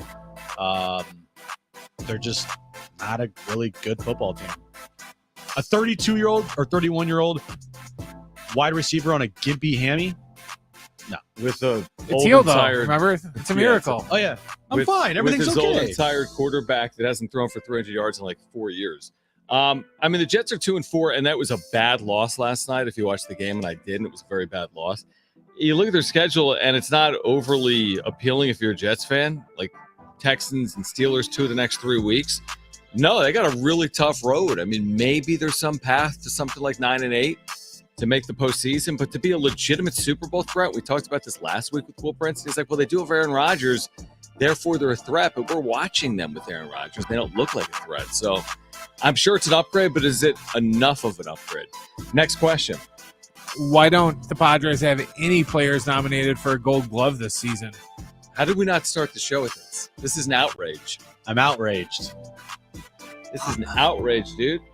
It is interesting how no Padres player was even nominated for a Gold Glove, and I feel like his team played pretty good defense all year long. Sure, it's one of their calling cards was defense. Mm-hmm. And Manny once again not even nominated for a Gold Glove. Nolan Arenado not nominated for a Gold Glove. I'm not gonna get Manny. He didn't play a lot of games in third, right? Not over the course of year, 162. Yeah, I kind of get it too. Does it change the fact that Manny's still an amazing he's great. defensive third baseman? I agree with that. Does he need a Gold Glove award for us to realize that? Like, no, we watch Manny every day. Yeah. We know how great he is. He made a couple plays in the postseason. You're like, oh my gosh. No, I agree. The play to end, I think, game 1 against the Braves. Yeah. Falling backwards off his back foot, throws a seed over to, I think, Donovan Solano at first to end the game. So nonchalant, but such a great play that I don't think anybody else makes. Sure. Yeah, you don't need an award for Padres fans and us to realize that Manny's a great defender. You don't need an award for us to realize that Jackson Merrill blossomed into a really good center fielder defensively, or that Fernando Tatis Jr., when healthy, is still really good in right. Like, you don't need it. Yeah, you don't. I mean, we already know Manny played 100 games at third, so I understand it. That's not enough. Fernando Tatis Jr. missed half the season, so I understand it. That's not enough. And Jackson Merrill, I think, will emerge as a Gold Glove caliber center fielder, and maybe that plays out over more than just 1 year as a rookie. But I don't get too concerned with the individual awards. I'm all about the team. Jackson Merrill, I hope he wins Rookie of the Year, but I'd much prefer them still playing as opposed to him winning Rookie of the Year. So no, I'm not going to get outraged over this because it would be fake outrage if I did. Do you know who got nominated in the American League for right field? I think there were 3 guys. There were, but do you know who they were? Don't look. I'm going to look. Okay. Juan Soto, but he got nominated as a Padre. I know. Yeah. It's the classic, like, huh? What? Yeah, what? exactly. Me? Talking There's to me? probably only like 5 right fielders playing 125 games. And while Juan Soto is not the best defensive player, No, he's not good in at right. all. I think the metrics that he just makes all the That's easy weird. plays, and this is based off of actual data. This isn't based off of like coaches looking at a list and choosing who they think should win a Gold Glove. He had 10 outfield assists somehow. These people were probably like, I'm running on him. Oh yeah. Juan Soto. Well, he also had double-digit outfield assists when he was with the Padres. Probably last because year. everyone runs on him. Yeah, You know? he has a good arm. Just his route running is not good. By the way, hold on. To determine who is a finalist, It's 30 managers and 6 coaches from each team. So 30 major league managers and up to 6 coaches from each team vote from a pool of players. These votes comprise 75%, 25% is sabermetrics. 75% of this is based on managers and coaches. Only 25% is based on metrics. So it's actually more subjective. Of course, Nolan Arenado's there every Exactly, single year. because that's 75% of it. Yeah. Next question. Yeah. Will the Aztecs finish higher than 48th in Ken Palm at the end of the season? That's a good question. Come on, Jim. I'm waiting to hear what your answer is. That's a good question. That's a good question. I'll go first. I think they've got a very good chance to finish higher than 48th in Ken Palm. They've exceeded their preseason ranking each of the last 4 years. You know, including since Jim can't hear us and his headphones are off, he just talked about how the Niners suck right now. He won't even well, he know already it. knows that. Their net ranking is also 48th in the NFL. But I would say, yes, they have a good chance to do it. They've exceeded their preseason ranking in each of the last 4 years. Not going to answer it? Next question. Next question. We just talked about how the Niners sucked for like 30 seconds. That's You didn't right. even know it. That's okay. Next question. Will Fernando Tatis Jr. stay healthy next season? For like the whole season. That once again, going into a Padres offseason is a huge question. Because he hasn't played a full year. Now, thank God for David Peralta. When he went down, David Peralta came in and he had an 800 plus OPS in the, I think, month and a half of time that he took over while Tatis was down. He played great in right field. Maybe not defensively, but he held his own for sure. Sure. Imagine if Tatis was fully healthy. Maybe his team wins more than 93 games. I don't know. Yeah, it's possible. Although they were so good when he was out. They were really good, Yeah. but we will always argue that this team is better with Well, Tatis of course, than but they without. were. But their actual record when he was out was really good. It was Really going to be good. hard to have a better record. Yeah, without credit to him. them for sure. Yeah. But yeah, dude, it's the question going into every season now with Fernando Tatis Jr. Can he stay healthy? If he stays healthy, he's a 40 home run guy. It feels like. If he's not healthy, well, then you hope he's healthy for around September into the postseason, like he was this year. Yeah, I want to continue that conversation actually on the other side because we still haven't. I mean, he's entering season 7. He's entering season 7, and we haven't seen him fully healthy. Season 7. It's a lot. Can he stay healthy? What impact could it make on the 2025 Padres? Plus, a 4-pack of tickets to SeaWorld's Howl O'Scream will give away this hour. Then Danny O'Neil, San Diego State quarterback at 5 p.m. on Jon and Jim.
All right, this update's brought to you by Toyota Carlsbad. Relaxed and friendly since 1972. NLCS is all tied up at one game apiece as the Mets beat the Dodgers yesterday 7-3. They head back to New York for Game 3 tomorrow night.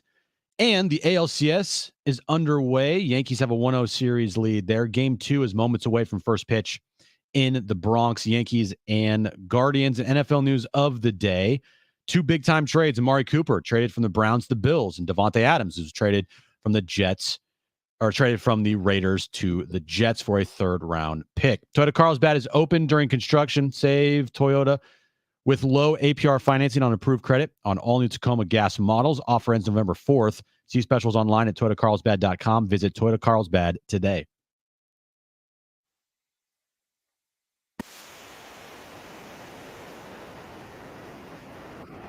All right, what are these numbers?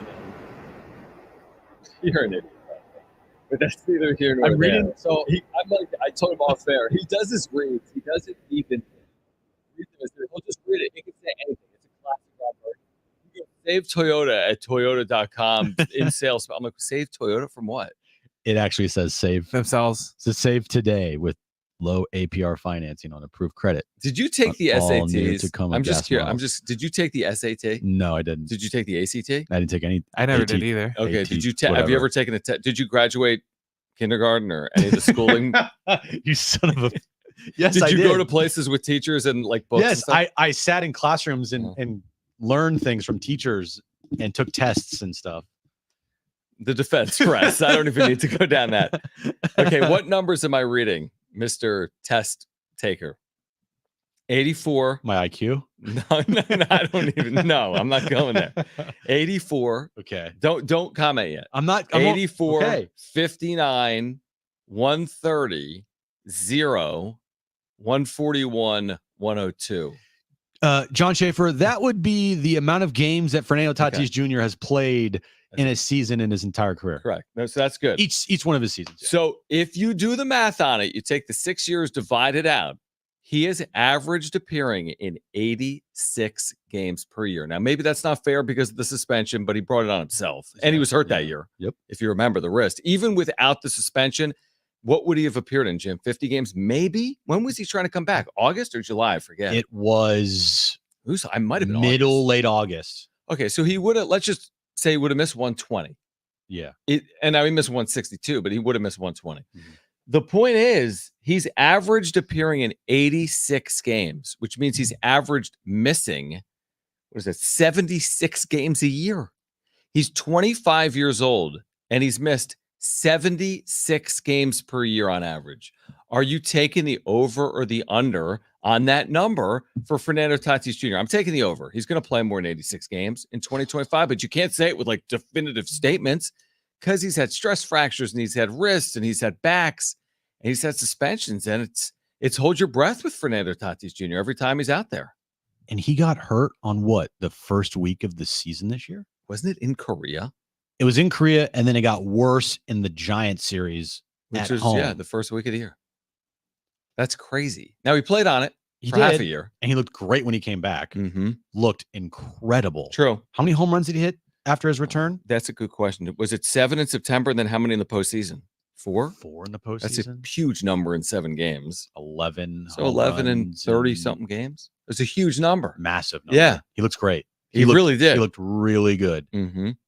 But can we please get a full season of Fernando Tatis Jr. healthy, like one time, please? Yes, like 150 plus games. Not a season where he has to deal with a sublux shoulder or a stress reaction in his leg or a broken back or a wrist issue or getting suspended, or a hammy issue.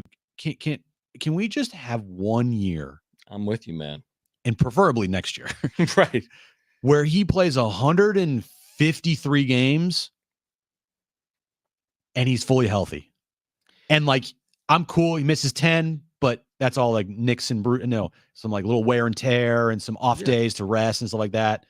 Can we get 150 plus games from Tatis next year, fully healthy, please? The amazing thing is, you know what they always say about fighters or short basketball players, best pound for pound fighter or best player in NBA history under a certain height. Mhm. When he plays, this guy puts up unbelievably gaudy numbers. Like, think about this with everything we just said. He's finished top 3 rookie of the year in his career. He's finished top 5 MVP 2 times. He's a multiple-time All-Star for a guy that's averaging 86 games per year. Now, also, that's not fully fair because of 2020. It's not his fault. It was a 60-game season. But, like, think about that. Like, when he's on the field, he is so dynamic. He truly is a top 5 caliber player in baseball, and he is fully capable of winning an MVP or finishing top 2 in MVP voting a couple of times in his career. The only caveat is play 150 games. That's all you got to do. Stay on the field. You're going to finish top 2 in MVP voting multiple times in your career. Like his average season, like, oh yeah, what is it? So his average 162 game season. I don't think he'll ever play 162 games in his career. Like, that'd be hard. You're right. In a full year. Yep. These are his numbers: 279 with an 883 OPS, 40 home runs, 101 RBIs, 34 doubles, 29 stolen bases, 3 triples, slugging percentage of .533. That's what it would average out his regular season if he played 162. He'll never do that. Average is 40 home runs, though. He averages 40 home runs every 162. Every 162, yeah. I mean, again, that's unbelievable production. Mm-hmm. Some of the best production in the history of the franchise, if not the best in the history of the franchise. And he had a much better year than 2023. Mm-hmm. He only played 102 games, but he hit 21 home runs and had an 833 OPS. Right. An 833 OPS, it's good. Yeah. But for a guy like Tatis, you want that thing around 900. Mm-hmm. Like his first 3 years in the big, 969, 937, 975. And I can already hear the troll saying, oh, he was on steroids. Yeah. It's like, shut up. Yeah. If you get that around 880, 890 for a season, that's where he should live. I agree. Now, let me ask you this. How many times do you think in Fernando Tatis Jr.'s career he's going to hit 30 home runs? He's done it once in 6 years. There's a million reasons as to why, his health being number one. But my point is this. You know how many times Machado's done it? I'm trying to answer it. 5, 6, 7. Oh. It's only a 7, but he's had a 29 and a 28. So he's always hovering there, but he's done it 7. Is he going to get to 7 with all of his health history? He's fully capable from the 162 averages you just said. Mm-hmm. But is he going to have another 6 30-plus home run seasons? That's what we want. You just want the consistency. I almost want the Machado line that we don't love, like, hey, look at the back of my baseball card, because Machado's saying, hey, I play. And I want to see that from Tatis. Hey, just produce. Mm-hmm. It doesn't have to be 1,000 OPS. Give me 875 OPS with 30 home runs. The guy's 25 years old. Mm-hmm. He's going into his age 26 year. This is like around the time you would expect a player as talented as Fernando Tatis Jr. to really blossom, to really go on a run of like 6 straight years of 35 plus home runs and 900 plus OPS and plays 140 to 150 games each year. Right. I mean, he's already proven that he is he's already like postseason. When that comes around, he's proven to be one of the best players in the postseason, a guy that actually comes through. Yeah. Puts up massive numbers in the postseason. He is scary as hell for opposing teams. True. But, you know, in order for him to have more postseason success, he's going to need to stay healthy during the regular season to help this Padres team get back to that point. Like, are the Padres going to be equipped next year if Tatis goes down for 2 months? I don't know. Right. Yeah, that's a good point. Like, David Peralta was a godsend this year, but you can't count on that every year. I agree. David Peralta is what, 38 years old? 37? Yeah, you're not running it back with the same group of veterans, the Peralta, Solano. I always get worried. I always do. And the regular season was great, but I always get worried after any season, even if you win a championship, for the first thing that to be said is, let's run it back. That's always a scary thing to say, because it's you can never, like, you can't replicate. You need to add to make your team better. If you're not doing that, you're getting worse. Falling behind. It's like staying the same as falling behind. Yeah, you have to upgrade. You have to get better, and you have to change things. You can't have the run a back season. next year after this year. There's no part of this that is run it back. I mean, you have a core that you just have, and Right. some of it is good and some of it isn't. I mean, truthfully, if we said the core is Machado, Tatis, Bogarts, Darvish, Musgrove, Cronenworth, like that's not all good. No, Because we know about the health of Musgrove, we know about Cronenworth's struggles, Mhm. we know about Bogart's struggles, Mhm. we And know about the Manny's- health of Tatis, we know Yeah. about. So it's like some of it's good. Yeah, some of that core can help you win. Look at the last couple of years; they've had some good winners in there. But that's not a fall out of bed 93 win core. You need the pieces that surround it. And you're right. There's going to be a lot of change. There just will be. The 26-man roster they ended the season with, my guess would be 13 of those players are gone to start 2025 would be my guess. Yeah, I mean Hassan Kim's probably going to be gone. You're not re-signing Solano or Peralta. Who knows about Higashioka? Who knows if you're going to keep Jake Cronenworth? Tanner Scott by. Tanner Scott is 100% gone. Some other bullpen pieces, I'm sure. You're not going to have Joe. Jerkson Profar. What are you going to do with him? How is that going to play out? How are you going to manage all of these arbitration numbers? Are you going to sign Jackson Merrill to a long-term contract, or are you going to wait this thing out? Like, so many. Who's your shortstop? Who's your second baseman? Like, who's your fourth starter? Who's the back end of your bullpen going to be to replace Tanner Scott? I have deja vu. It's like last year. Yeah, there's time. There's some. It's like the conversation last February. Will they have a left fielder? They will. And he turned out to be all-star caliber in Jerkson Profar. Exactly. All right, call right now if you want a free 4-pack of tickets to SeaWorld's Howl O Scream, a great giveaway valued at hundreds of dollars. The first 2 callers will be our contestants for trivia. We call it Trainwreck Radio. The number to call is 877-767-4760. We have a free 4-pack of tickets to SeaWorld's Howl O Scream. It's going on right now through November 2nd. First 2 callers will be contestants for trivia. The number to call is 877-767-4760. Plus, Danny O'Neil, San Diego State freshman quarterback, will join us at 5 p.m. on Jon and Jim.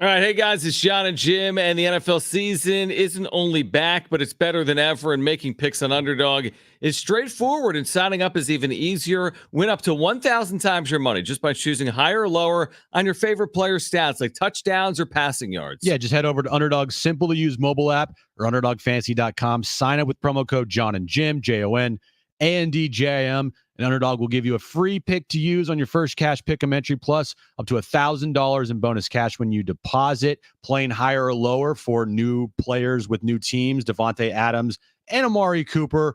Probably something you're going to want to do this weekend. Or take advantage of that gimme pick of Bo Nix higher than a half total yard passing. Go to their mobile app or to UnderdogFantasy.com. Sign up with promo code Jon and Jim. That's Underdog Fantasy, promo code JONANDJIM to claim your new customer special of a free pick and your deposit offer. Must be 18 years or older and present in a state where Underdog Fantasy operates. Terms to apply. Concerned with your play, call 1-800-GAMBLER or visit www.ncpgambling.org.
Danny O'Neil, San Diego State's freshman quarterback, off a win at Wyoming. He's 3-2 as a starter. Didn't start that one game with Cal. He's got his first road win. He had a career high in passing yards this past week. He joined us in 10 minutes coming up at 5 p.m. Now we're playing for a 4-pack of tickets to Hul Scream. You really want to go to this? Yes, I would love to. All right, so here's the deal. Yeah, right. Here's the What? deal. Let's go Here's the deal. tonight. I'm having deja vu again. I know. This is on you. What do you mean it's on me? If you want to go so bad and you're telling us that we're going to do this, you are setting it up. No. I want to go. Okay, but you have I don't want to said, contact the promotions team. Brent, don't you feel like if I was like, hey guys, I really want to go see this You should at least drive. movie or Sure, I'll whatever, drive. I'd be happy. then it's on me for planning it, right? So it's on you for planning this Halloween Scream night that you desperately want to go to. That's the rules. I almost think that there's needs to be some sort of penalty. So when John flakes out like he Right. always does, 100%. Yeah, I'm not he has to going. buy us like a pizza or He's something. not doing it. I will do it. If, No, you won't. If someone drops the tickets off right here, we can go right now. You And had our the fo- physical our fourth tickets will be- last night or last year, I and think you we still did. didn't go. Our fourth will be Jones.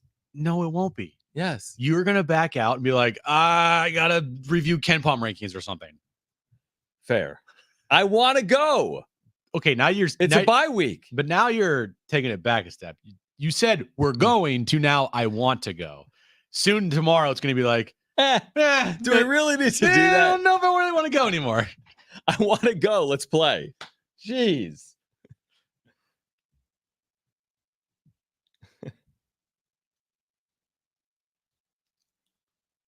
All right, 3 questions, 2 contestants, 1 lifeline. Today's contestants, we have Andre and Kevin. Andre, you called in first, so you have your choice of John or Jim. Who do you want to go with? John. All right. So Andre and John? Andre and John and Kevin, you get Jim, okay? All right. All right, perfect. Andre, John, Kevin, Jim, Brent, question. All right, guys. Oh, hold on. Spoiler alert. The Padres season is over. What? Yeah. Today's question, can you name the 6 players with the most plate appearances for the Padres this year? So we're looking for the Padres with the most plate appearances this season. All right. This one's a lock for me. Is it? It's a lock. Okay. Kevin, you're up first, buddy. What is your first guess? You do have a lifeline if you want to use it. We'll go with Manny Machado. Manny Machado. I say yes. On the And list. it's a yes. Andre, first guess. What's your first guess? You do have a lifeline if you want to use it. No. Jackson Merrill. Merrill. Okay. There we go. Kevin, back to you. What's your second guess? You do have a lifeline if you want to We'll use it. go with Profar. Jerkson Profar. Proey. Proey. Okay. Andre, back to you. What's your second guess? You do have a lifeline if you want to use it. Luis Arias. Luis Ares on There the you go. list. Kevin, back to you. Third and final guess. You do have a lifeline if you want to use it. What do you got? Yeah, we'll go Cronenworth. Jake Cronenworth. They're on the list. John screwed.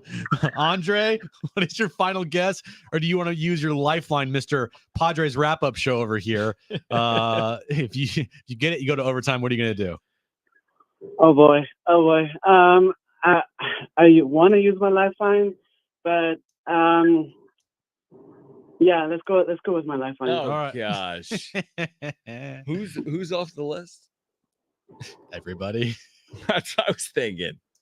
Top 6. Is it? Well, Luis Ariz off the list. I Jerkson mean, Profar, it's- Jackson Merrill, Manny Machado. it's basically between like Bogey or Toddy. It's not Toddy. Is it Bogey? It's not Higgy. Cronenworth's off the list. I'm going to go Xander Bogarts. I mean, I'm not going all in, but that's where I'm going with this play. Do you take that, Andre? He was hurt half of the almost Well, no, half the I know. season. I agreed. Well, who else we got? We have Peralta and we have the catcher We got 5 seconds. Kyle. Hey, Kyle. Let's go with Peralta. Peralta for the no. Was I right Oh with no! Bogey? Was I right with Bogey? No, Let me guess. Was it Hassan Kim? it was. Oh, Yes! I forgot about him. Whatever happened to him? Yep, because he was hurt. and he played all of the first half, and then obviously he got hurt there in what, middle of August. X was 7th. If you want, he was off by Padres 7 at bats. Info. Tune into the wrap-up show nightly. Yeah, at least I knew that who it was. You didn't. Congratulations to Kevin. You've won a 4-pack of tickets to San Diego's largest nighttime Halloween event. SeaWorld's Hallow Scream now through November 2nd. 5 terror-filled houses, new scare zones and haunts, death-defying drops with rides after dark, themed food and bars, and the master of ceremonies when all creatures get released tonight. You won't dare venture alone. Info at SeaWorldSanDiego.com. Danny O'Neil is San Diego State's true freshman quarterback. The Aztecs are 3-3. He's coming off a career-high passing yards in a victory at Wyoming this past Saturday. He will join us next on Jon and Jim.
All right, this update is brought to you by Toyota Carlsbad. Relaxed and friendly since 1972. ALCS Game 2 underway in the Bronx. Yankees have a 1-0 lead over the Guardians in the bottom of the first inning. They also lead that series 1-0.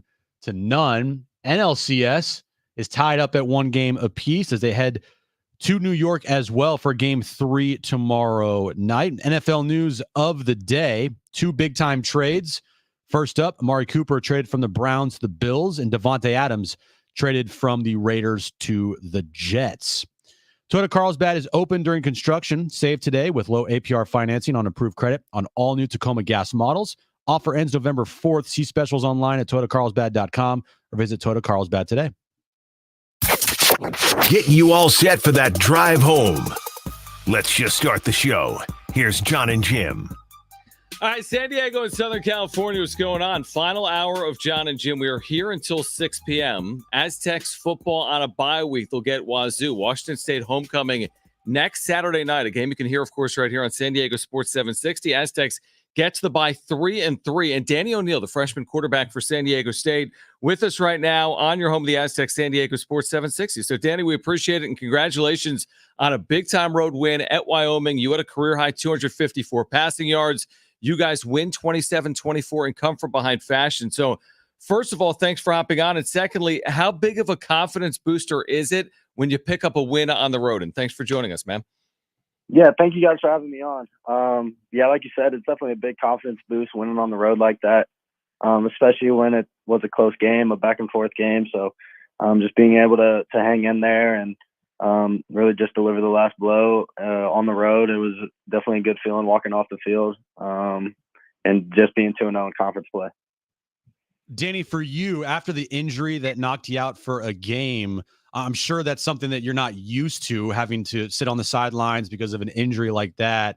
Just explain how that was for you, having to deal with that and coming out on the other side seemingly, better for it and realizing, okay, college football is a different beast.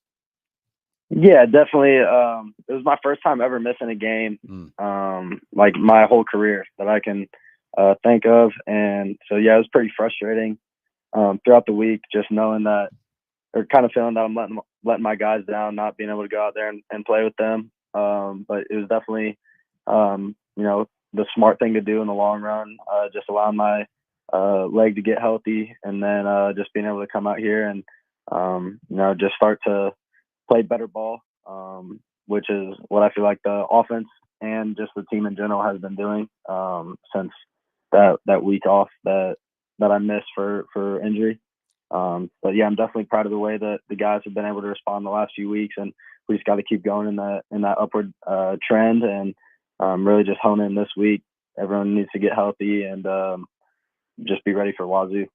Danny O'Neil with us right now, San Diego State starting quarterback. Going back to the game you missed, Danny, and it was a few weeks ago now, is there some learning in there? Like when you have the chance to take a step back and be on the sideline and have the headset on and be with the iPads, like when you watch it from afar, do you feel as if there was something you took away from that experience that benefited you potentially on the other side or not? I think the way I approached the game that week was a little bit different. Just trying to be a coach in a sense for Javance. Yeah. I know me and him are super tight, and every week he supports me, and it was just my turn to support him that week. And so I wanted to kind of be an on the field coach for him and try and pick some things up and be able to relay it to him. And he does the same thing for me every week. And our quarterback room is super tight knit, so all of us have each other's backs. And it was definitely a hard experience, but it was definitely one to learn from and just to grow from. Danny, you've been playing some really good football here, named the Mountain West Conference Freshman of the Week back-to-back weeks here. But through the first 5 games that you've been out there, has there been a welcome to college moment for you that you can remember? Where you're like, whoa, that's different. I would say in the first game, it was right before halftime.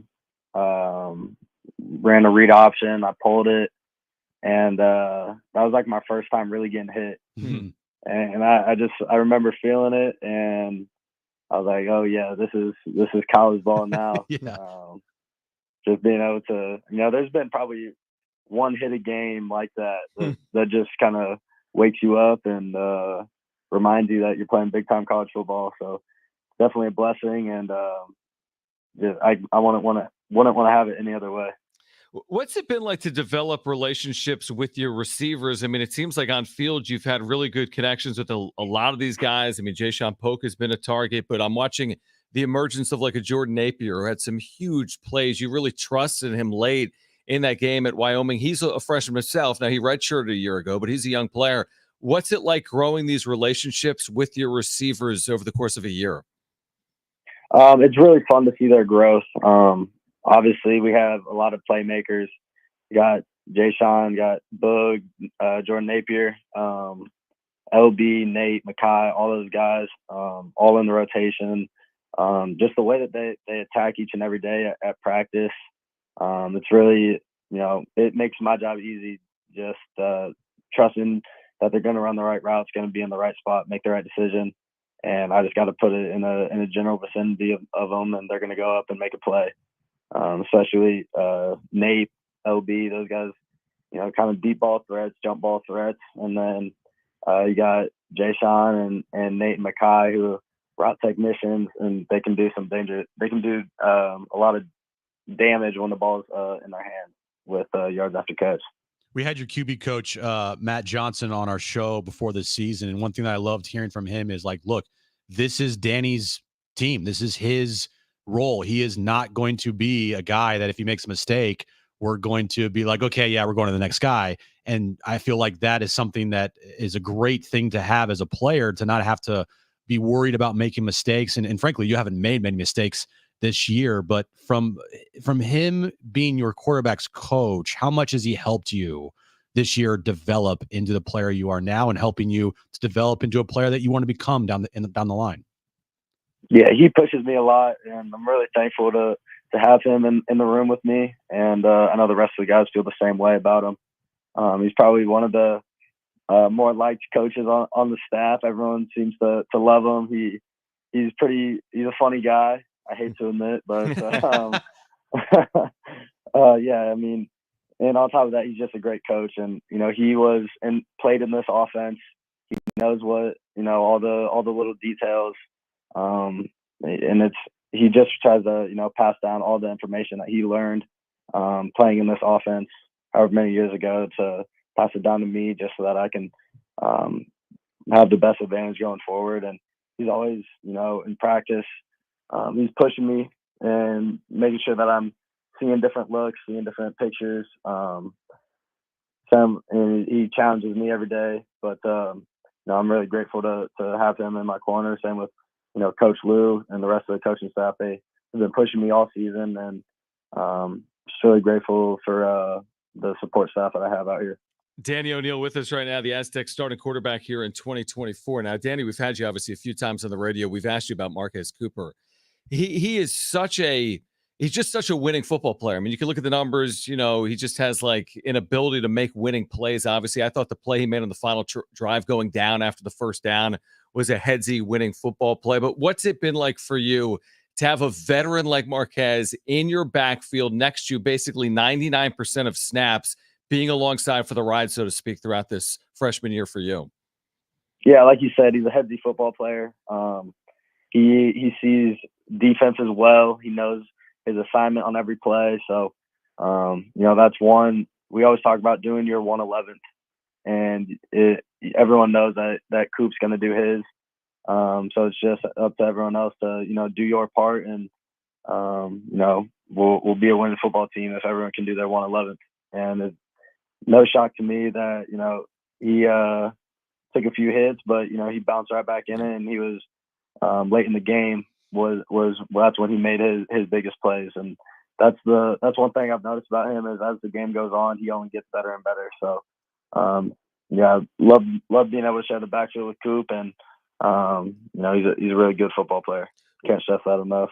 Yeah, I mean, what is it like? I'm just curious to follow up on that. Like on the field, it feels like he wears the game on his sleeve, so to speak, but in like that good way. Like all he's worried about is putting the team in a position where they can be successful. Like he's fiery, He's enthusiastic. This is what it looks like from afar. I mean, what's your dynamic and rapport like with him, both on and off the field, as you're kind of going through these battles together?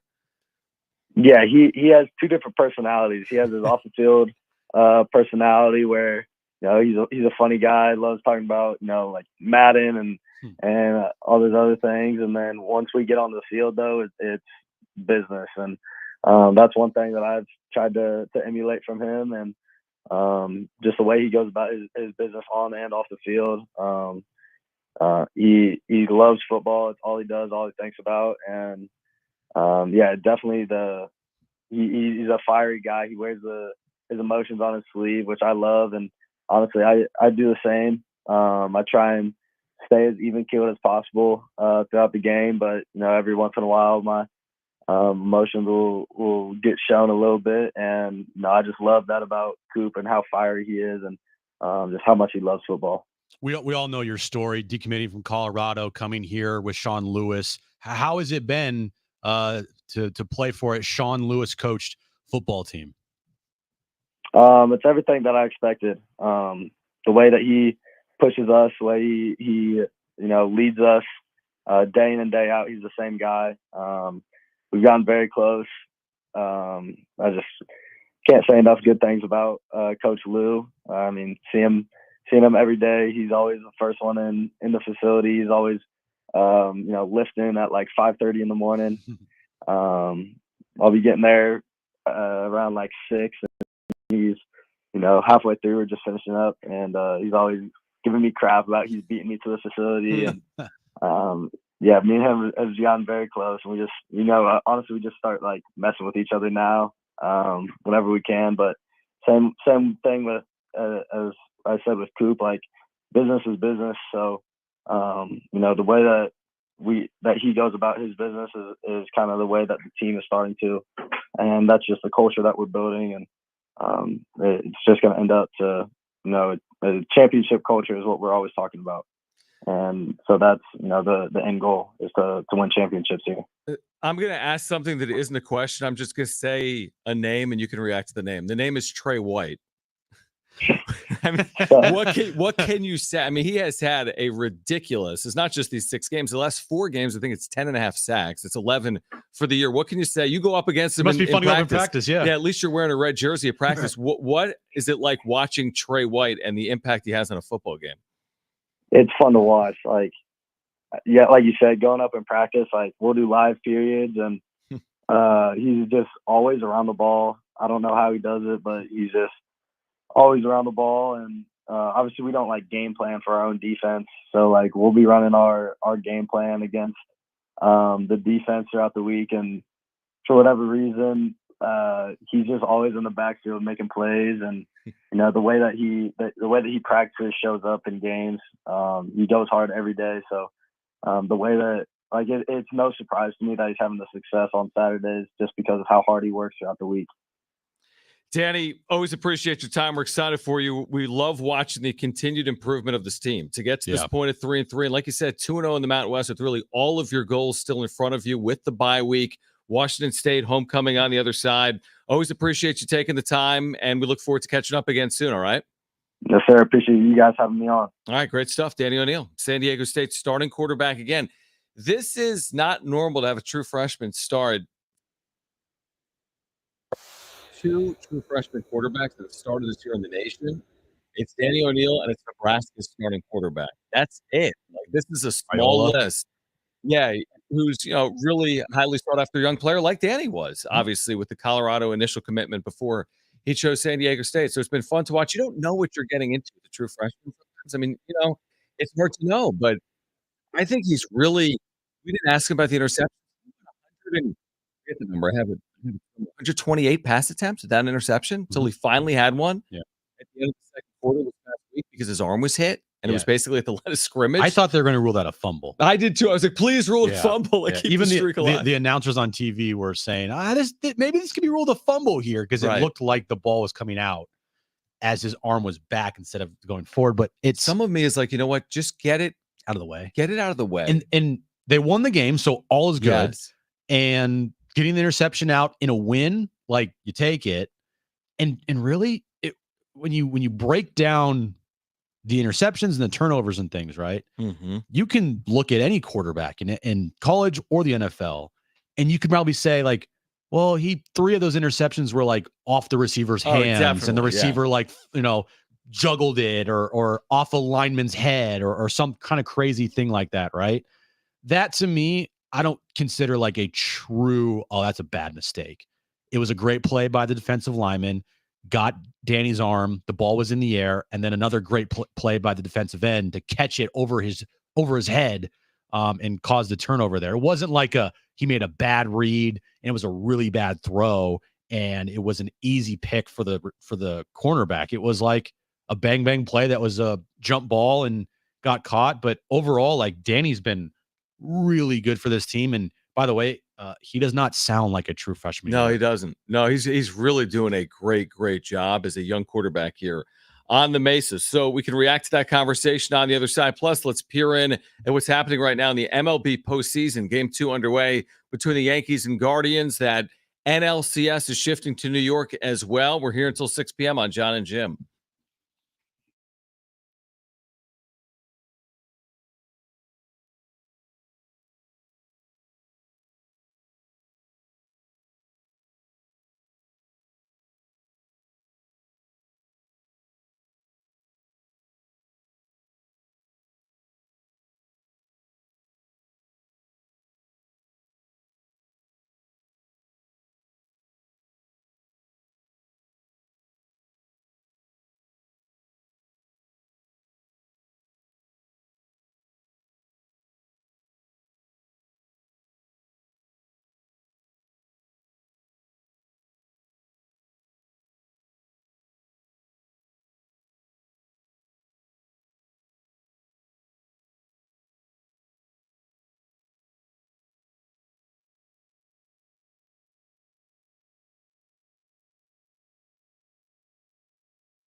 San Diego Sports 760 has 13 chances for you to win $1,000 every weekday with the inflation vacation. The nationwide keyword at the top of every hour from 6 a.m. to 6 p.m. And enter at sportsxd.com.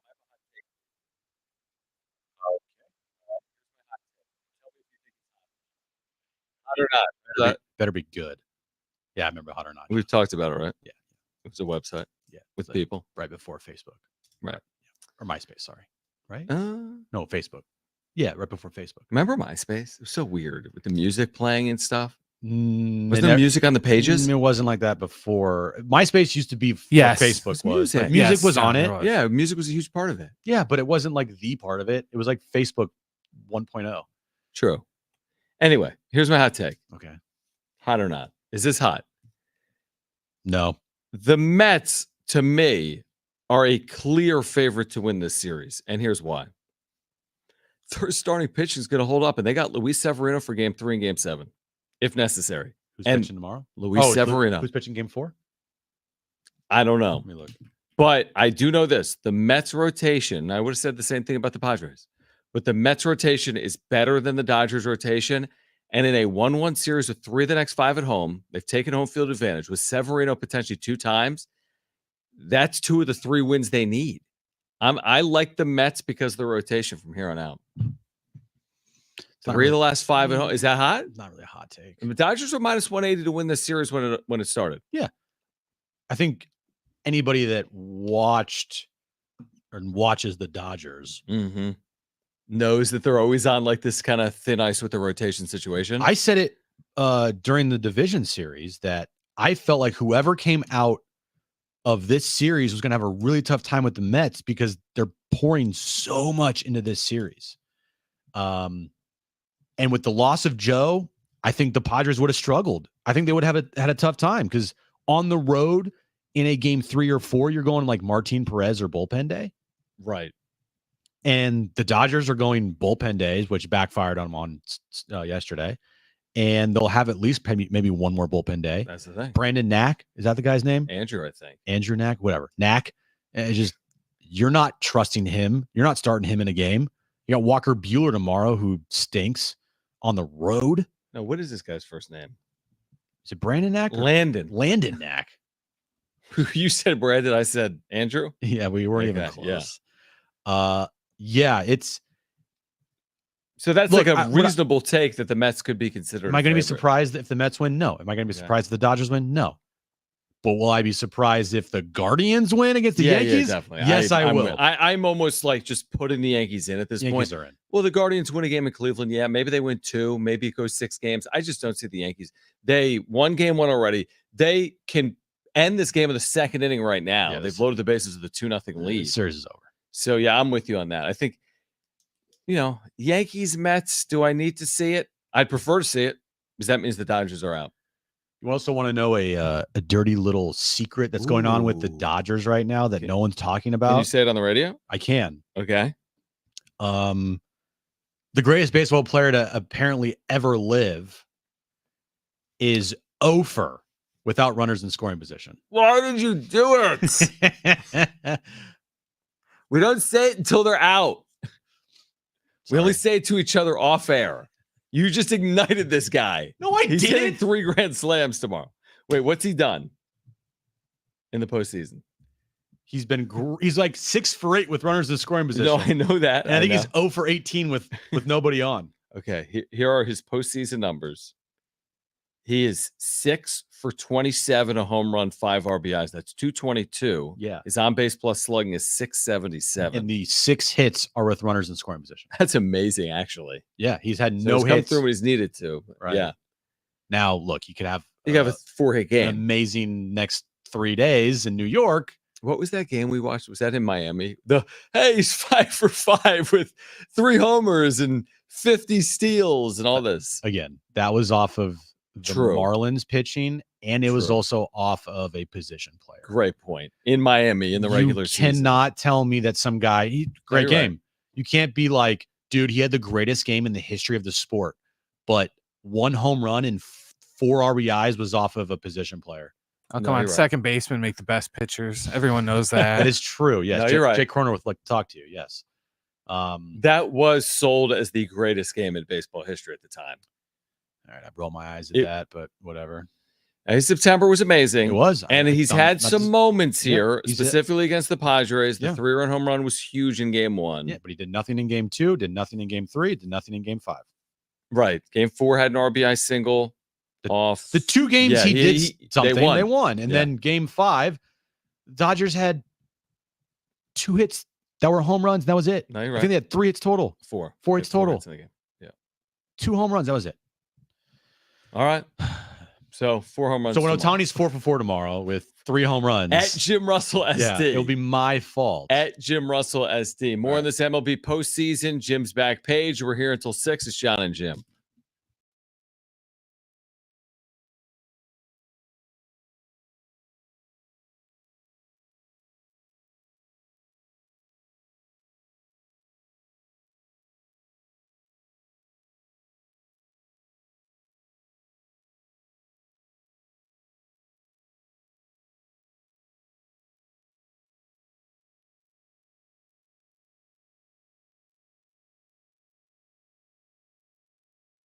All right, hey guys, it's Jon and Jim. We have been telling you about our friends over at Hul Casino. This October is an amazing month to get out there.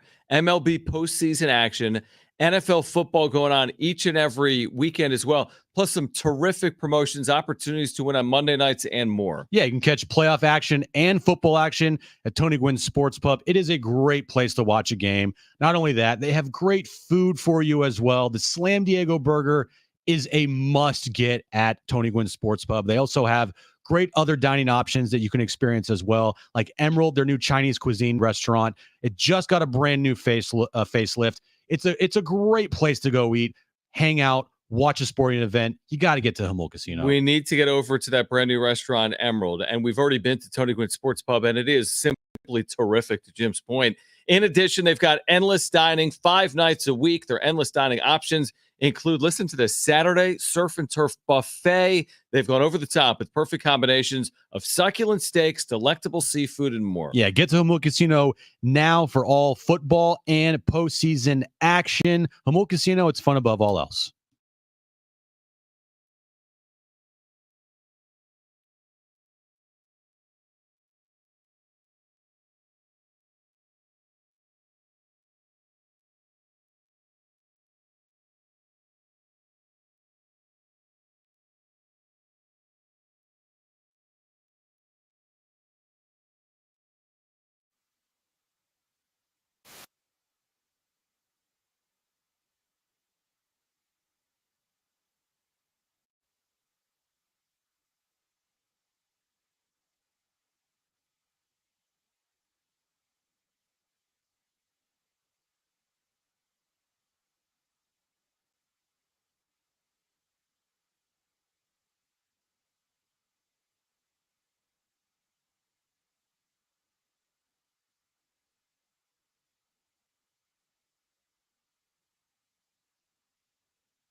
All right, this update is brought to you by Total Carlsbad, relaxed and friendly since 1972. Game 2 of the ALCS in New York between the Yankees and the Guardians Yankees have a 3-0 lead, top of the third inning there. Yankees also lead that series 1-0. The NLCS is tied up at 1 game apiece. Game 3 between the Mets and the Dodgers will be tomorrow night in New York. And a big day in the NFL. A couple big-time trades going down today. Amari Cooper traded from the Browns to the Bills, and Devontae Adams traded from the Raiders to the Jets. Toyota Carlsbad is open during construction. Save today with low APR financing on approved credit on all new Tacoma gas models. Offer ends November 4th. See specials online at toyotacarlsbad.com or visit Toyota Carlsbad today.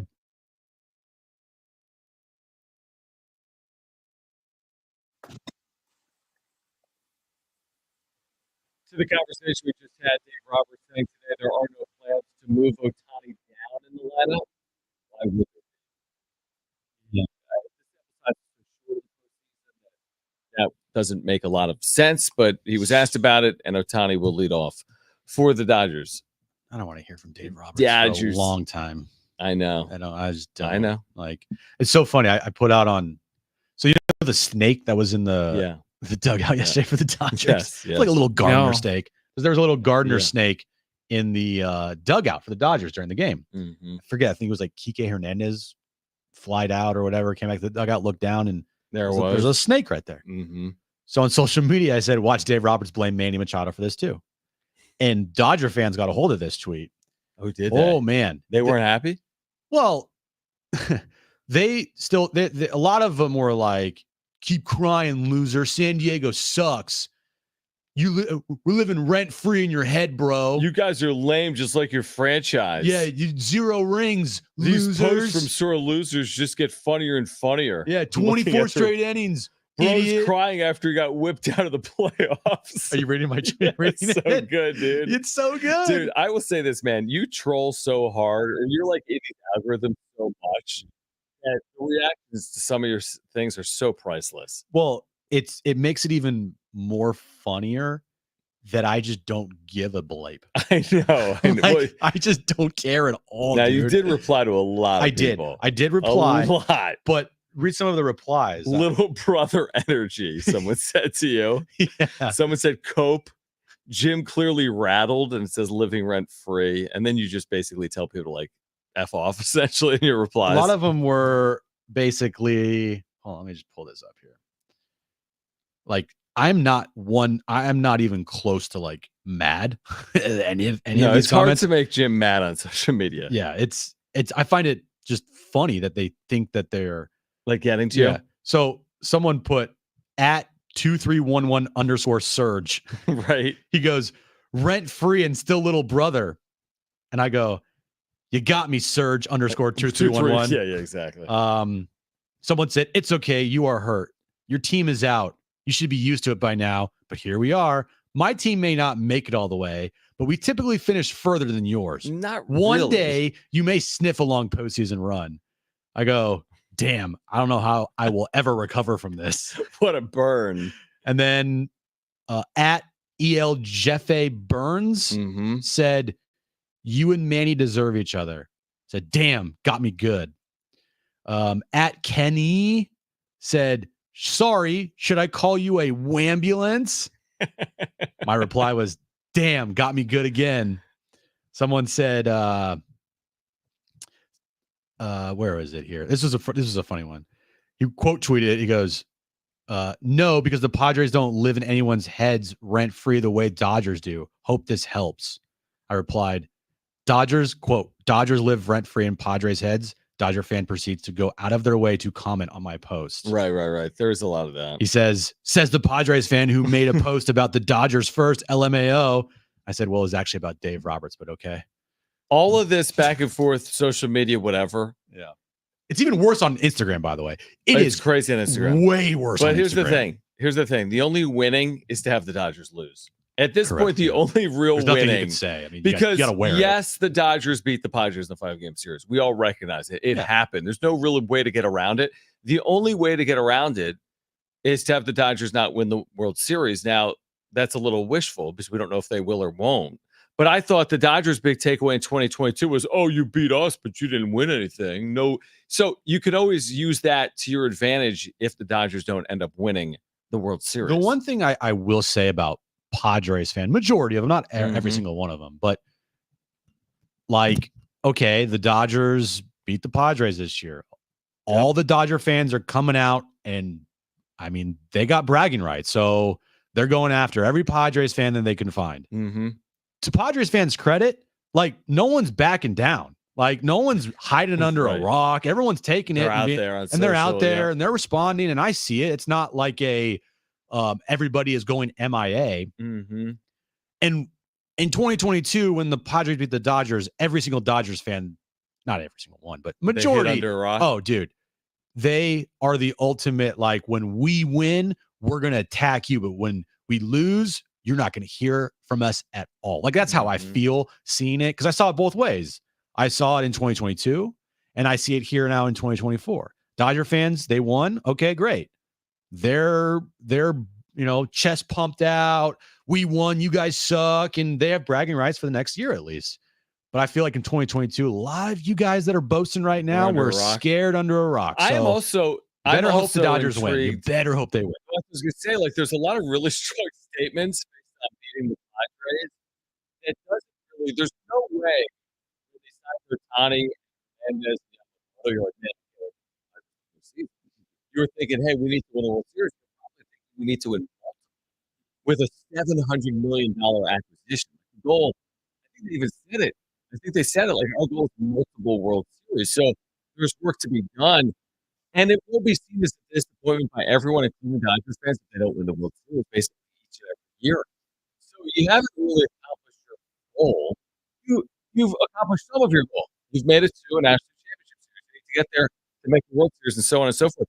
I just thought a lot of the takes were very much strong. Like, we've done it. Like, well, have you? I mean,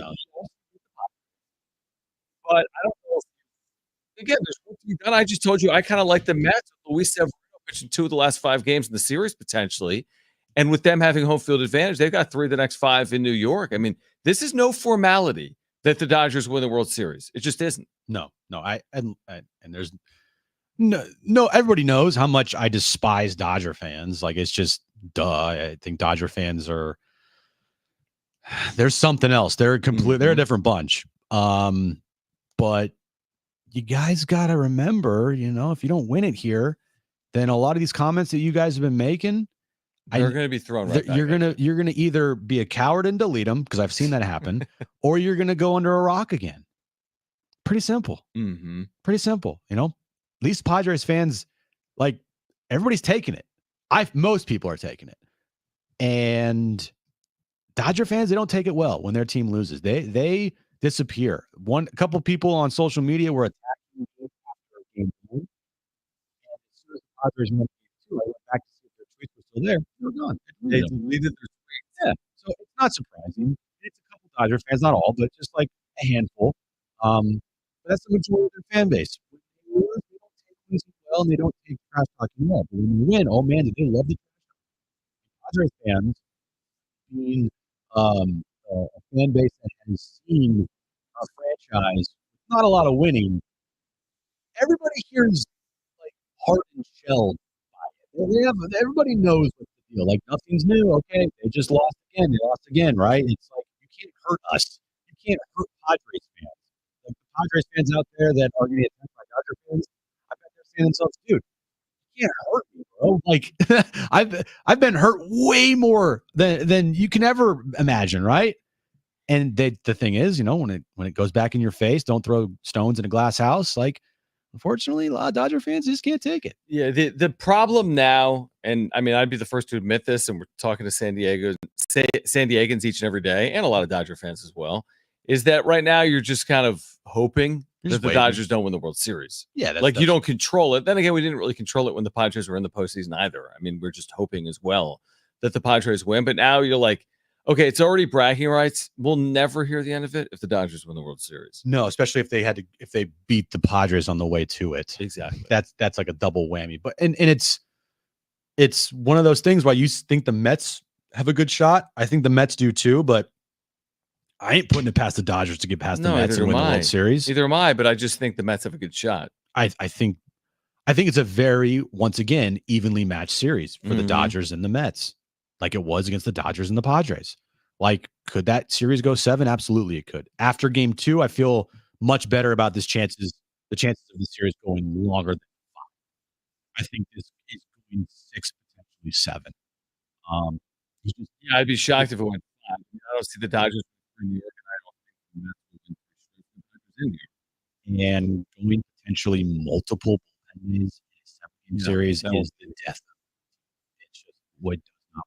Game 3 tomorrow from Citi Field. The Yankees and the Guardians. Yankees are leading 3-0 in game 2, trying to go up 2 games. That's over. All right, on the other side, we'll get to Jim's back page. We are here until 6 p.m. We'll tell you more about our Friday coming up as well for Broken Yolk SDSU. This is Jon and Jim.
I have a serious question, Jim, for you.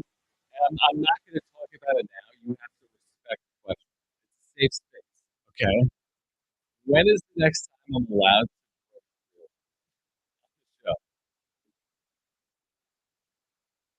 Serious question? I mean, I'm just asking. I mean, the postseason's over. Now define bring up, like Well, a if quick there's blurb something or to like a whole discuss. segment. No, on it. that's a good question. Maybe just for a couple of minutes. Is there news? Like No. actual? Okay, There's Yeah, not. there's that's no a big news, factor to yeah. it. Yeah. Yeah. If there's no Okay. like, If there's no new developments. I Yeah. can't just mention it. if like Pete Damel or Tweet something. out, Right. then absolutely. Sure. Then we would So talk we're not about going to do it. a segment on like Hawaii becoming a full-time member of the Mountain West. 0% No. chance. Right. That's Okay. not happening. Okay. And I see what you did there. You got it in. You mentioned it. Good job. Congratulations to you. You got in the Right. show. That is official. Yeah, but Maybe I should dump it. other than that, we're not. Yeah. Other than that little blurb of Hawaii, nope. Now, Jim, I am told, by the way, Broken Yolk still has the challenge. I'm not doing the challenge, dude. Yes. No, you are. No, I'm it's not. part of the deal. No, I'm not. That's part of the reason we're going there is Caroline, I'm not doing the challenge. It's not happening. I'll eat tofu over doing that challenge. I'll eat like whatever. I'll eat Brussels sprouts Oh my gosh. than doing that broken yolk challenge. Why don't you just eat 10 eggs, biscuits, and No. bacon? So wait, but you wouldn't even start the challenge? Well, here's the if isn't the rule if you don't finish it, it costs like $50. Perfect. I'm not doing that. Well, that's how most of those food challenges work. It's probably to going to be persuade people that comped. normally eat 2 pieces of pizza from trying to eat the world's biggest pizza. You know me. I don't like splurge and eat large amounts of food. Just don't eat from now until Friday, and you'll be Oh, gravy. Tell Jimmy has to do the omelet challenge. Caroline, no, I'm not doing it. I'm not doing that. Why does she want to like make me sick? No, it's not that. It's good for the show. If it's good for the show, we're not worried if you get sick. You got to think about the listeners before you. So I said this, but in the rundown, 4:45, Jim eats food or Jim tries food. Okay. I'm down for that. All right. Well, this Wings, would be burgers, food. burritos, buffalo fries, give it to me. Mm-hmm. The broken yolk challenge, What if they put all that stuff in your omelet? dude. I would have like 5 bites. I'm like, I'm out. I know. Well, I watch you eat. You're not really a big eater. No, I would tap out very quickly. I'm not the type of person. Maybe us That- combined could eat it. No. John, have you seen this thing before? Have you ever seen that movie? What's it called with like the dogs with the pasta? Oh, Lady and the Tramp. Yeah, this lady in a trampet with eggs, scrambled eggs, an omelet. How about you take a bite and I'll take a bite? We'll meet in the middle. You want a bite of my biscuit? Let's just get to this, dude.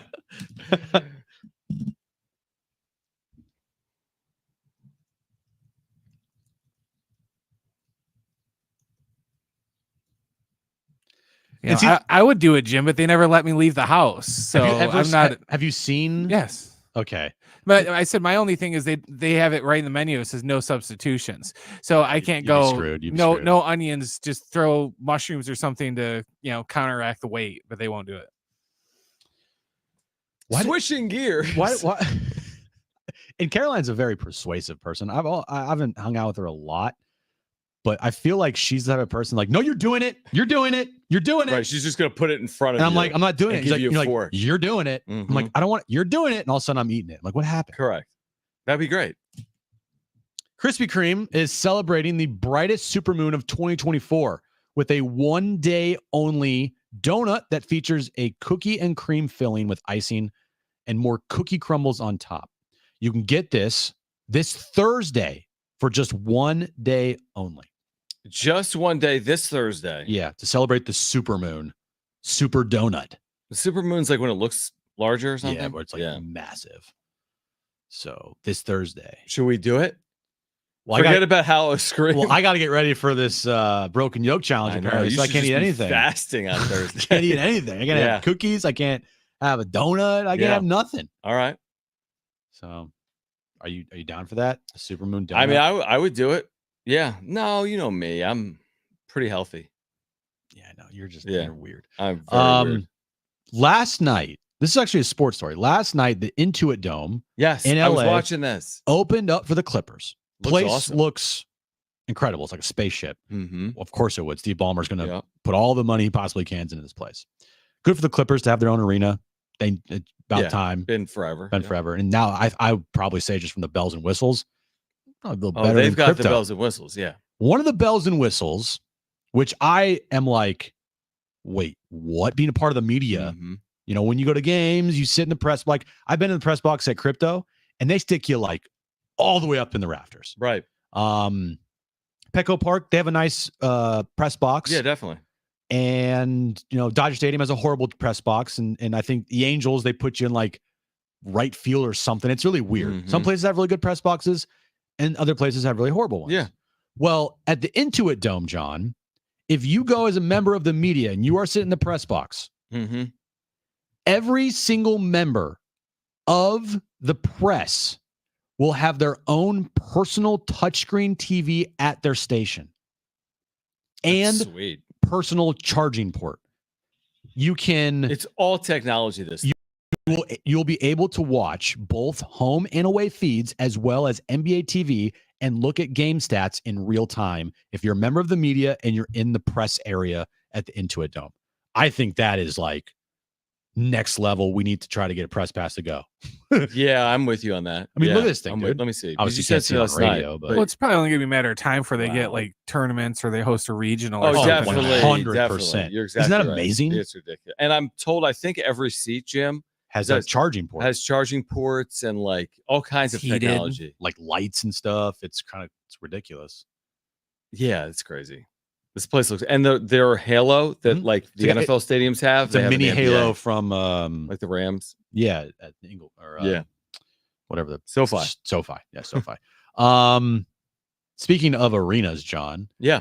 The new Front Wave Arena up Oceanside. in Oceanside mm-hmm. released a schedule today for the Sockers, San Diego Sockers.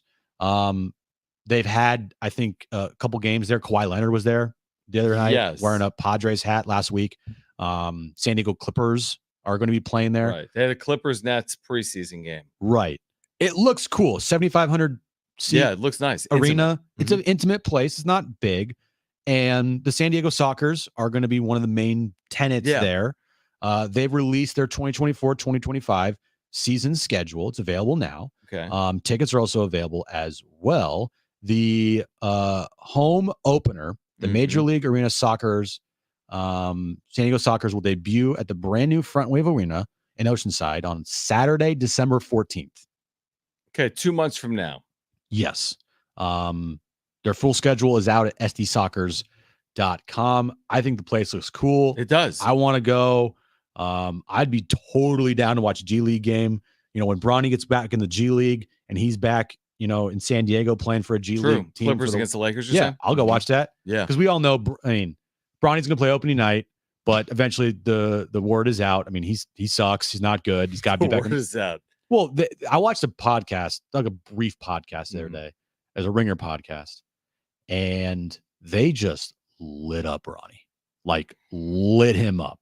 Well, then you're going to get a chance to see him in Oceanside. Yes, you will. And finally, Chips Ahoy is bringing back a beloved flavor after an 8-year hiatus. Chocolate chip.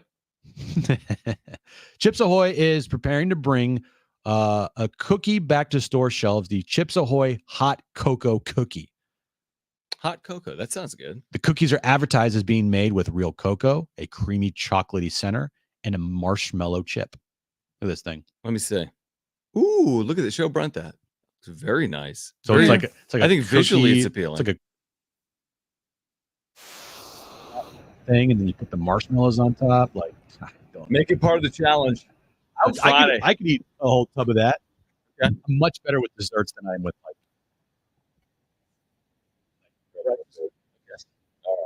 I'm not doing it, Carolyn. I'm not.